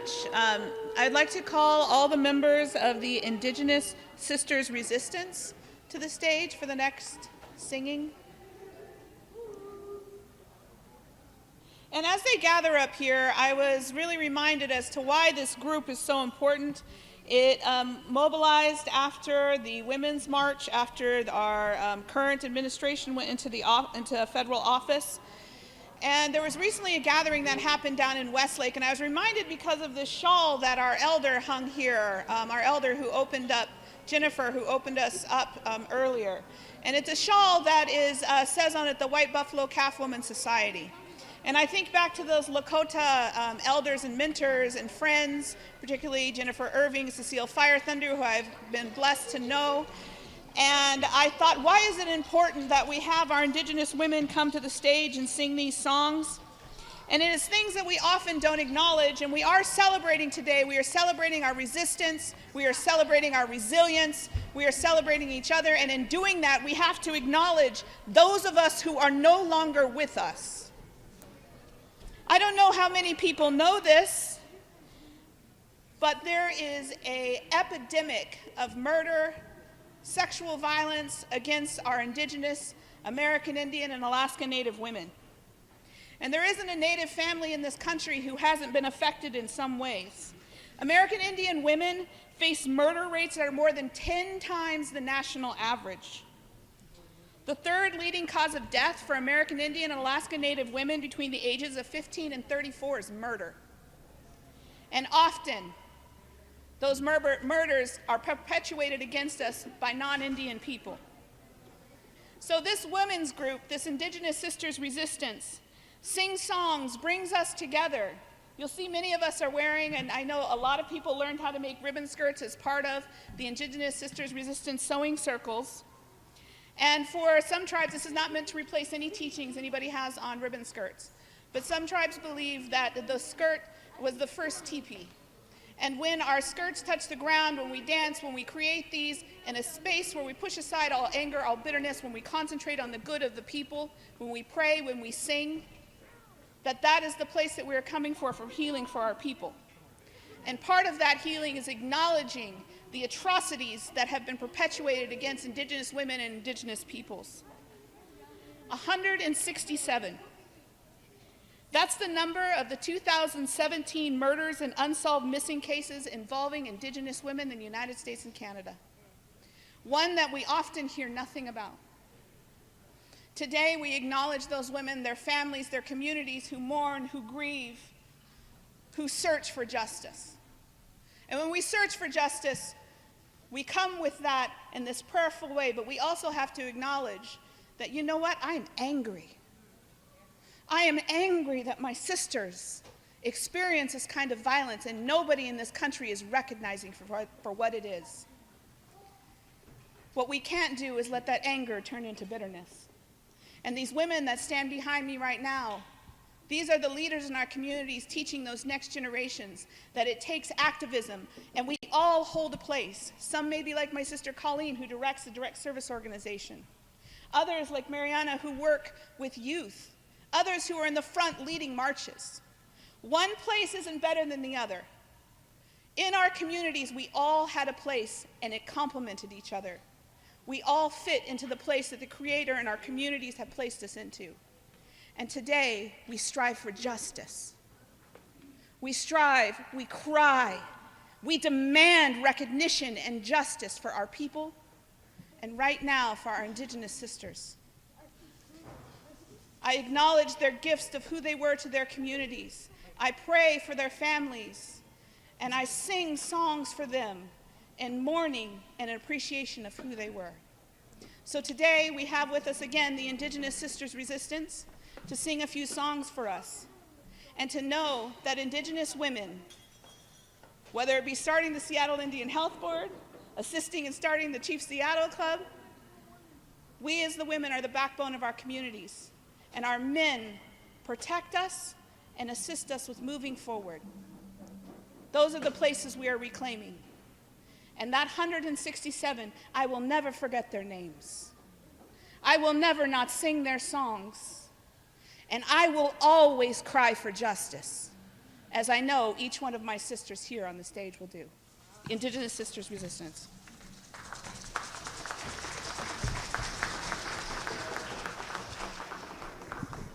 Thank you, Abigail, for those words. I don't have much to add because I feel like you really covered a lot of what we're doing. We're just, as Indigenous women, we've been gathering a lot and learning songs from each other, sharing songs, creating songs together, and just really supporting each other, and mostly just in the greater Seattle area. But that's, I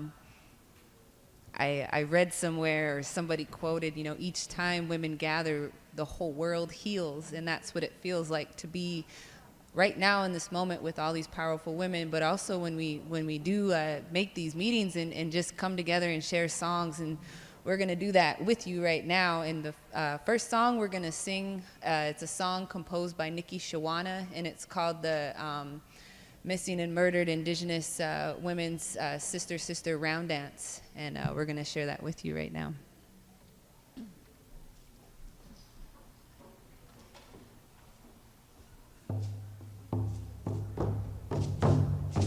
Oh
The next song we're gonna sing is called the Mother Earth song. This song was composed by my partner, Itza Shash, and it's a song for Mother Earth.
Such a beautiful song. So Indigenous Sisters Resistance, so anytime us women that we gather, she says, we heal. So we've been gathering together, singing. Other groups have been gathering together, making these beautiful prayer skirts. Women have been gathering together to go harvest. I know Mariana's harvesting a lot. We've been doing wonderful things, and anything that we do is resistance when we are existing. So I wanted to welcome Matika. So she is an amazing woman who is strong in the resistance. If you don't know her, check out her art. She wanted to offer a few words. So put your hands together for Matika. She's amazing.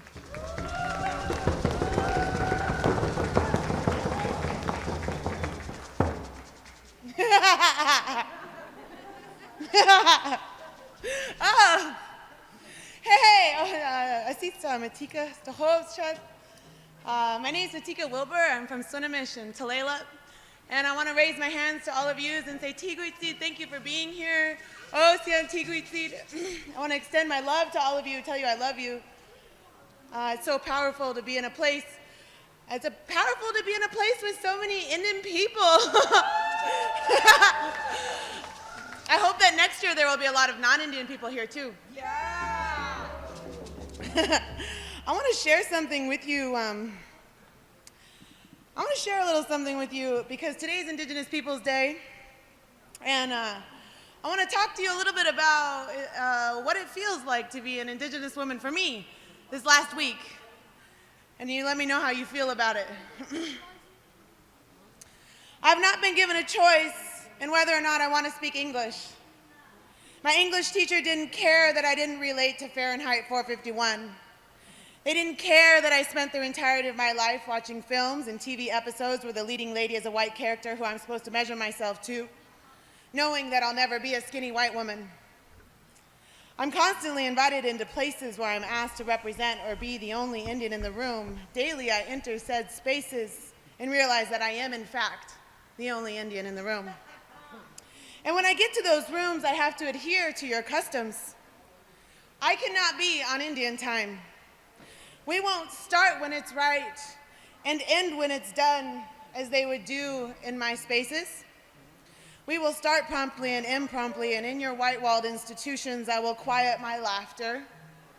I will ask politely before I take a bite of your food. I understand that we will not be allowed to pray and acknowledge the sacred, and I can't expect you to smudge because that might make you feel uncomfortable, and there is supposed to be a separation of church and states, and you have codes that you have to follow, and those have to do with the institution that employ you, and doing anything different than that would require permission. And I'm supposed to understand that you aren't allowed to think for yourself or do what it is right because it is right, and I should do as you do and salute your flag while singing songs about my ancestors' enslavement. And I'm supposed to understand that it does not really mean that. And I should pretend to have historical amnesia as you do. And I won't wear my moccasins on your streets because you don't make moccasin-friendly streets. I will sit in spaces where your elders aren't acknowledged or invited to the table first. And I won't ever get to know your children because you won't bring them because babies aren't accepted in your spaces. And I won't get to meet your mom or your grandma or your cousin because you left them a long time ago. And when I get to your longhouse, you won't have a sacred fire burning. You'll ask me to stand at your podium that does not smell of sweetgrass. And in this space, I already feel other. And then I'm supposed to be gracious and gentle as I explain my culture to you for your consumption and entertainment, knowing that what you really want is the romantic version of my culture. You want me to tell you about my medicine ceremonies. You want an Indian name. You want to know your spirit animal. You want me to teach you how to pray. You want me to sing a song for you, and you want to admire my art, and maybe you'll buy a t-shirt. But you'll want a discount. You'll want all the romance, but you won't want the struggle. You don't want to hear that 3 out of 4 of my sisters have been raped, my Indigenous sisters. You don't want me to talk about the 1 in 100 students that might make it to a university, or how we will feel uncomfortable and unsafe when we get to your university. You don't want to hear about our men that have been to prison, who have been unjustly sent to prison and can't ever seem to get their lives and their children's back. You don't want me to talk about the alcohol and drugs plaguing our streets. You don't want me to tell the stories about my grandmother's experience in boarding school. I won't tell you about my students that killed themselves. or my students that overdosed in the bathroom, or my students that killed each other, or the time that I overdosed in the bathroom. You'll tell me about your distant Cherokee relatives. You'll ask me if I've heard of Sherman Alexie.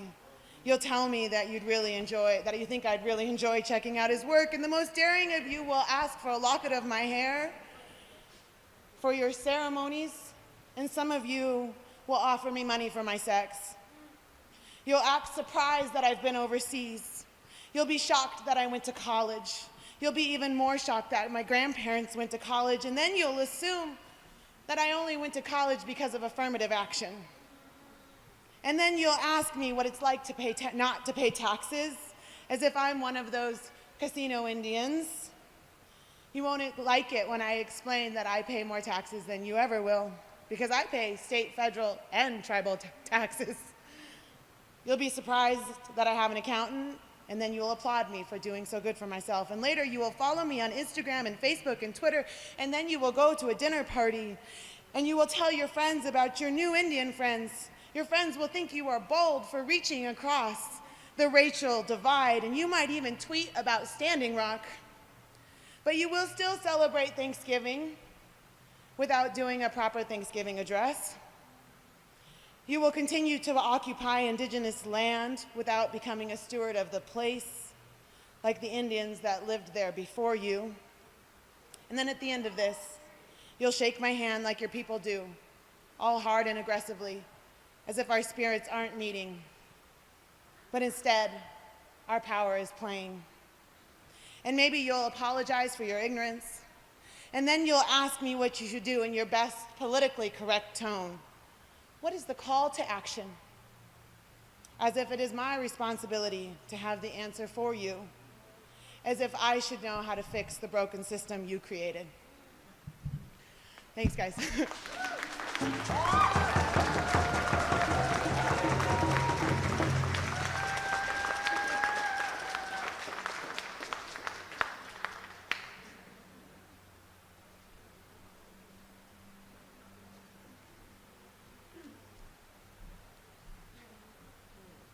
Twan askanaha giatha gishodeque disna gisasita rockwis disna iis garuda. My name is Quinahambi and I come from New York. I'm part of the Tuscarora Nation. I traveled here and I moved here because I have come out here and I just really fell in love with your people and your culture and all these teachings that they have. But I stand here today with my Indigenous sisters and I raise my hands to all of you and everyone here because we're proud and we're existing today. What I wanted to share with you was a song that I learned from my women back home, because women are the ones who have raised me and all of us, and we support each other. So this song here, it is a women's empowerment song, and I offer it because that's what they sing to us, to these young girls as they become older and they go through their rites of passage. And what it means is that our women, they use a good mind and they have a lot of strong medicine and teachings, and that our teachings are passed down through the generations. And so I offer this song to you, which was made by my friend named Teresa Bear Fox from the Akwesasne Mohawk Reserve. And I offer it for you guys to learn, to sing to your women back home, and so that we'll empower each other. And I'll ask my auntie here to help me sing this song.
Kwatlanam. Thank you.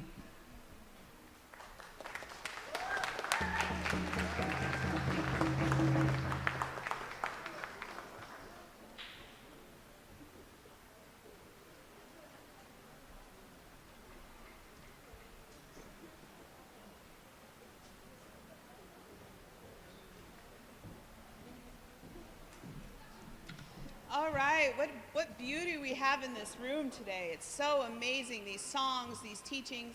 I do want to let you all know that I believe at 2:30 we need to be out of this room.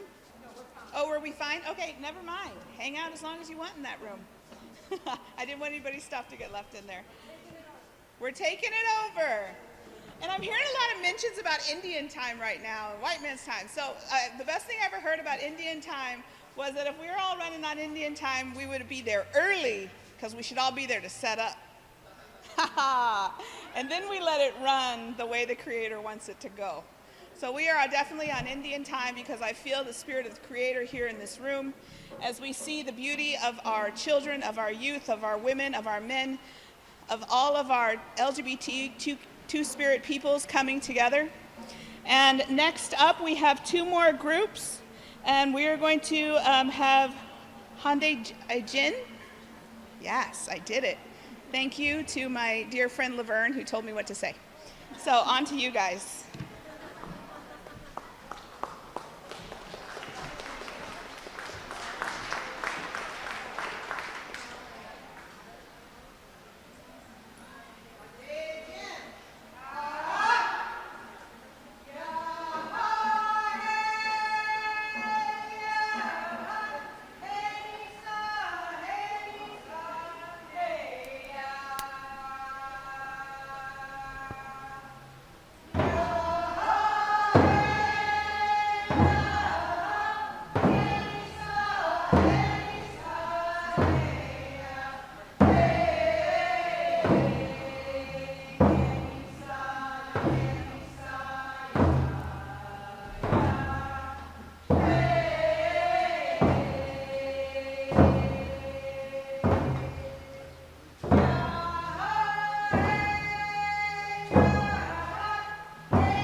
Good afternoon.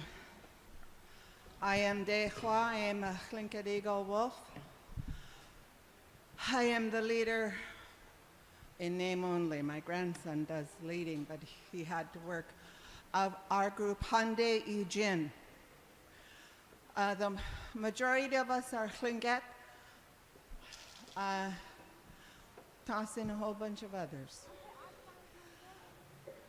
We all live in the Puget Sound area, some down in Puyallup, some in Arlington, down in Kent, and we get together every couple of weeks. I would like to take this moment, raise my hands to the Duwamish. We thank them for allowing us to perform and live on their land. Ganachchish Duwamish. Our first song was a Copper River song. That is a warm-up. And then we came in on the Wolf song. And the Wolf song was written by Harold Jacobs in Juneau and given to many dance groups. As far as I know, we're the only ones who use it.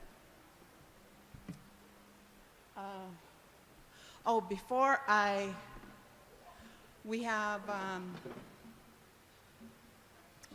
besides being a Tlingit dance group, we also are a canoe family. The majority of us belong to the Ganuk canoe family. And then there's some of us who belong to 2 other dance groups. So our children sing and dance in 2 different languages. They pull on a canoe. We are a 4-generation dance group. I have a great-granddaughter who sings and dances. So my brother-in-law, Dune, would like to say just a couple of words before we do our next song. My name is Dune. I am Haida Eagle Frog, and I'd like to share with you about an important man who is with us today, my brother Saduts. He started a program here in Seattle called Carving Cultural Connections. He has carved 8 cedar canoes and gifted all of them away in potlatches so that other families could paddle with their ancestors throughout this region. Hawa Gunashish. Thank you, Saduts.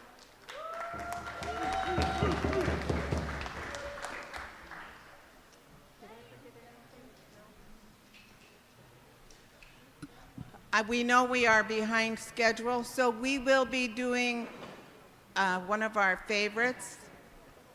And right after that, we will be doing an exit. But we do want to thank the City of Seattle for helping us celebrate this wonderful day. Ganachchish to the City of Seattle.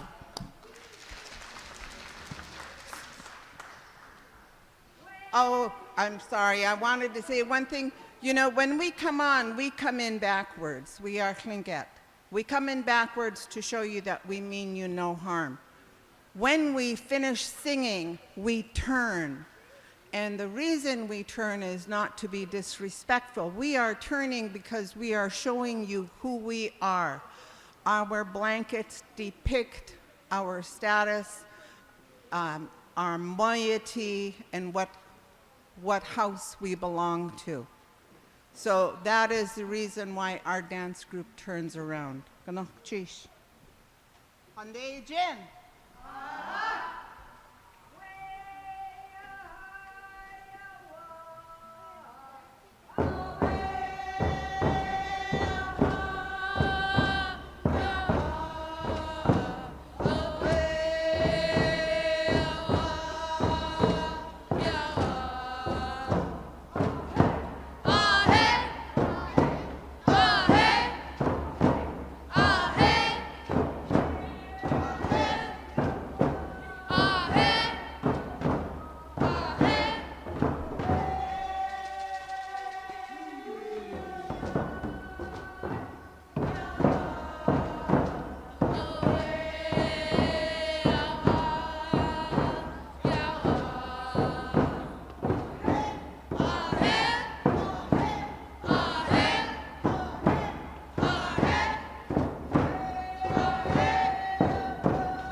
was amazing. Thank you so much.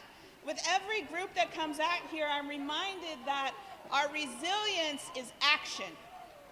Resilience is about action. If you look at it in the dictionary, resilience is like a noun. It's like, no, resilience is a verb. As I watch these dancers, I know that every movement of their feet, every movement of their hands, the way that they turn to show you who they are in the backs of their blankets, it's all about action. And so our resilience is in these button blankets, is in our ribbon skirts, is in our cedar hats. And today we are showing that with such beauty to honor this amazing day, Indigenous Peoples Day. And so we are very blessed to have one more group come join us. And we are very blessed to have the Indigenous peoples of Mexico to join us and to honor us with some of their songs and dances.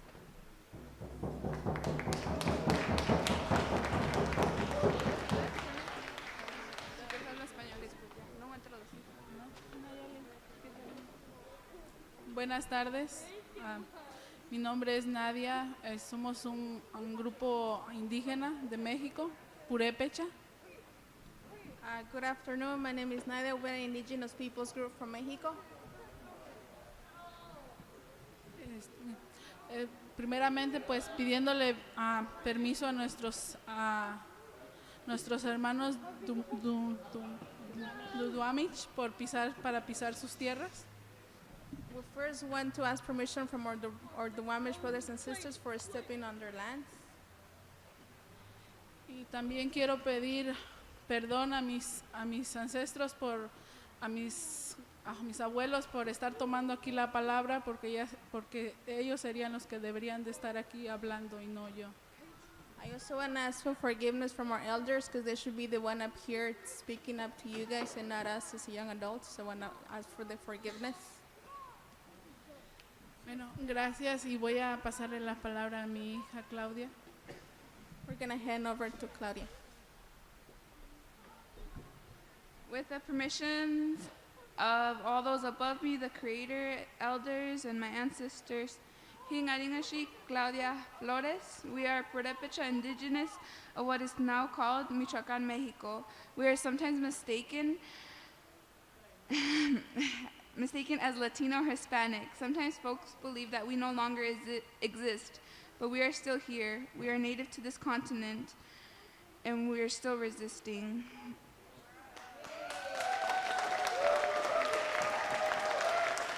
For our people, there was no borders. We traveled and visited each other and shared traditions and knowledge with each other. We wanted to share a song of ours in our language called Tsirin Tsitsiki, a song that welcomes the first rain and life that is born in spring. This song also reminds us Indigenous people that we're the ones who are responsible to keep our ways, our traditions, and culture alive. Thank you. Korapiri, Mayamu. It's just.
So we always ask forgiveness and understanding because there are many elders in here that, as my wife said, they are the ones who will be speaking up front, giving us the knowledge because they have the knowledge.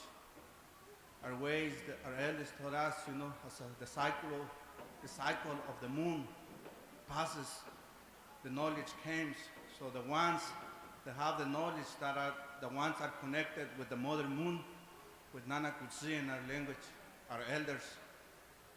As a males, we are related with the cycle of the sun. We are the sons of the fire.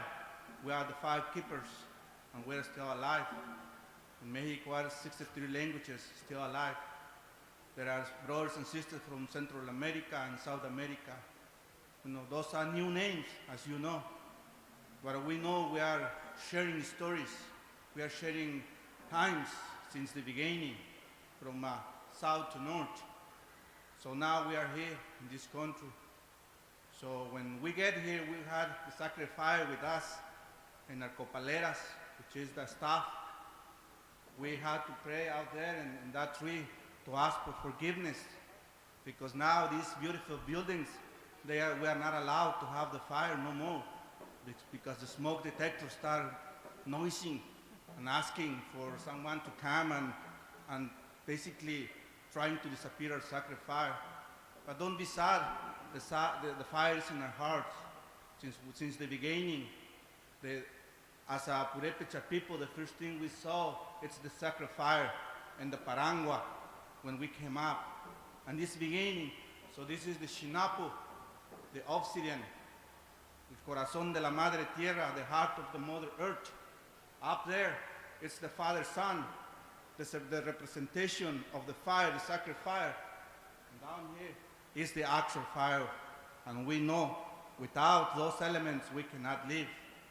Without the water, without the wind, without the air, we gotta disappear. We gotta die. So we were not supposedly in the stage today. We are coming since Nahan called out for these marches going to the Pike Place area, and I'm more supportive for things like that, being in the mountains, being in the rivers, being out there with the mother nature than being here, and I want to say that with a lot of respect. So we are here today because we want to honor whoever are the organizers. We know it's not easy to organize something like this. So we want to say something to finalize. Our elders give us the knowledge when we are walking in the four directions, the four clouds, the four colors, the secret of the life. We always remember ourselves that we have to keep believing our ways. We are not Christianic no more.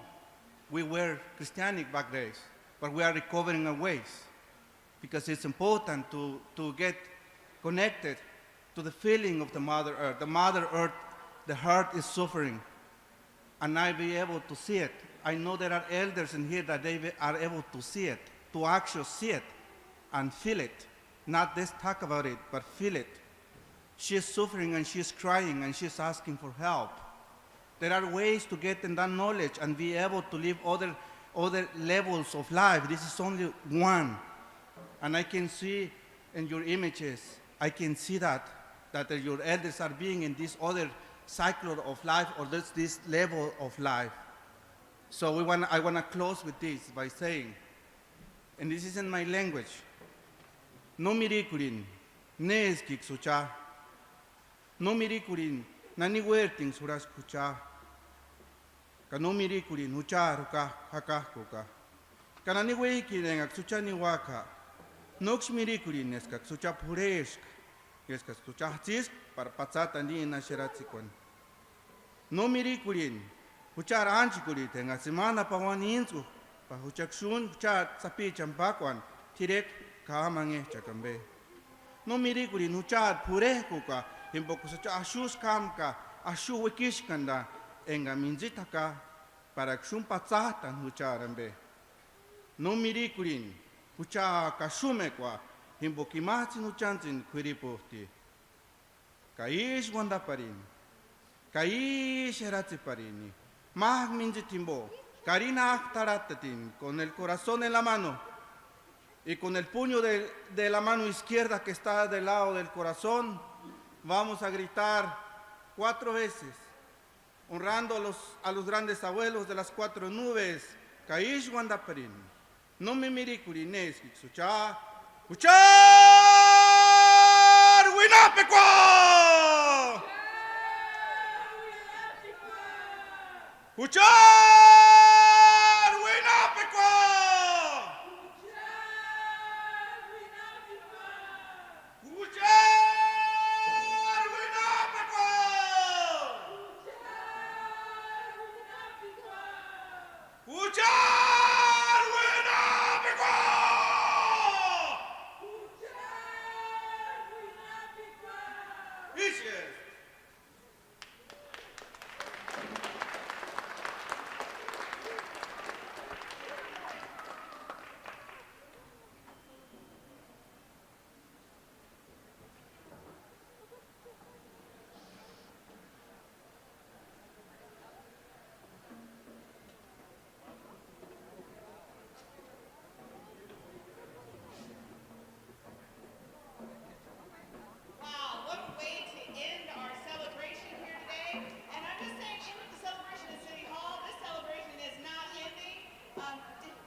Again, Seattle Office for Civil Rights, Seattle Public Utilities, Arts and Culture, Department of Education and Early Learning, Human Services Department, and Sawant for their generosity in helping us put this event on this year. It takes an amazing group of people to come in and make sure we have these events so that we bring our ancestral knowledge back to our ancestral lands. And so as we close today, I want to acknowledge our elder who is sharing her feedback from the event and then a closing prayer. And just to say thank you, and we appreciate everything that you have done, including bringing your beautiful shawl, your Eagle fan, all of those things. And so I'd like us all, and I know everybody's been here a long time. I've seen some of your faces here since this started.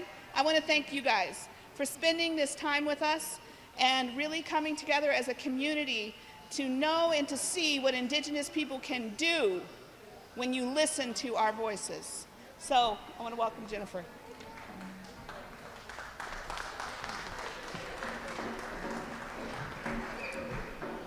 Pilamia, mitakuye oyasik. Today has been a beautiful day, and I'm sure that the Creator is going to hear our voices and our prayers. In closing thoughts, I was once asked to go to Washington, D.C. to speak to young educators about education in Native American communities. And a question that was asked was, how do you feel when people compare Native American people and the poverty levels that we experience? And the man that was supposed to be speaking on behalf of education kind of sugarcoated his answer and kind of romanticized about what he said. And it was my turn to speak, and I said, I get angry. And I'm going to leave you with these words. And I know that these words are harsh, but our state and our United States, the Turtle Island, is in a critical state of our service, our prayers. Our Mother Earth needs us, and we need to come forward for her, for the generations to come. And if I didn't feel this is very important to say it, I wouldn't say it. But we have a right and we have a responsibility to the generations, to the ancestors. They have been waiting for us, and we're here. And to also honor Frank Nelson, the original founder of the canoe journey, he did this for our children, and he said this is their right, to give them their songs, their dances, their language, to be who they truly are, because many of us are stripped of that in the boarding school era. And the song that I'm going to sing is Chief Dan George's prayer song from British Columbia. But the words, I think, were best spoken when Tom B. of Exit in 1974, when he stated, "The Indian has lived on the reservation for a long, long time without adequate food, clothing, shelter, or medicines, to name but a few. In their place, we have been given malnutrition, poverty, disease, suicide, and bureaucratic promises of a better tomorrow. Your America has not been the land of your proclaimed equality and justice for all, and may your God forgive you. The treatment of our people has been a national tragedy and disgrace, and the time has come to put an end to that disgrace. And if we, the people, make the government who they are and what they're supposed to represent, then we, the people, need to step up and not be afraid, and we need to take back our rightful place in this society." And the song that I sing and that I leave you with was Chief Dan George's prayer song, and his vision was to see our people step up into these places, not to receive welfare, not to receive handouts, but to receive a rightful place in this society, to be in these places like the White House or legislation. And that was his dream, and I believe that dream will come true. And I do set a precedent. My mother always told me to be humble. She said, "You work for the love of your people." And I challenge our young people, do the best that you can with your education and what you have. I have been on 5 National Honor Societies, 2 International Honor Societies, and 4 Indigenous Honor Societies. And I challenge our young people to be good leaders, to have passion for our children and our children's children, and to thank the ancestors for being with us. And I'm going to ask you to stand with me today, and I thank you for humbly being here with you and sending a voice. Thank you. All right.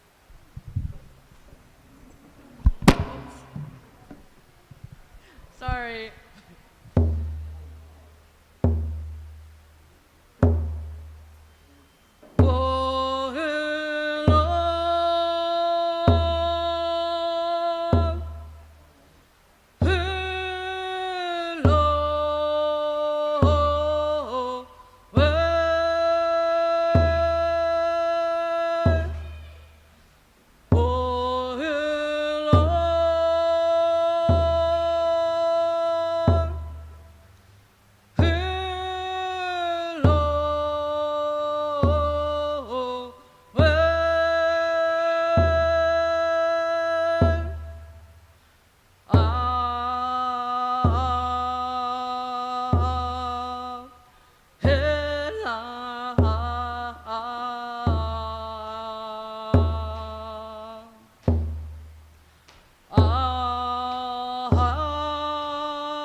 Tongkashila.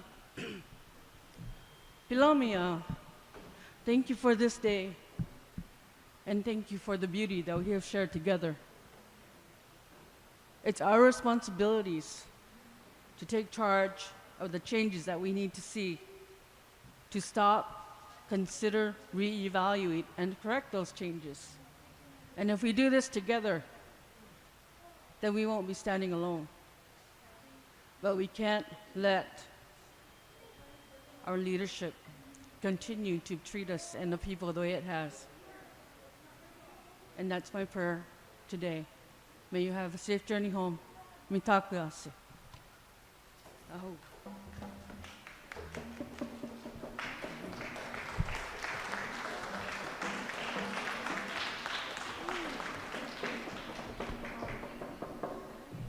All right, that's all, folks. Thank you so much for coming and attending.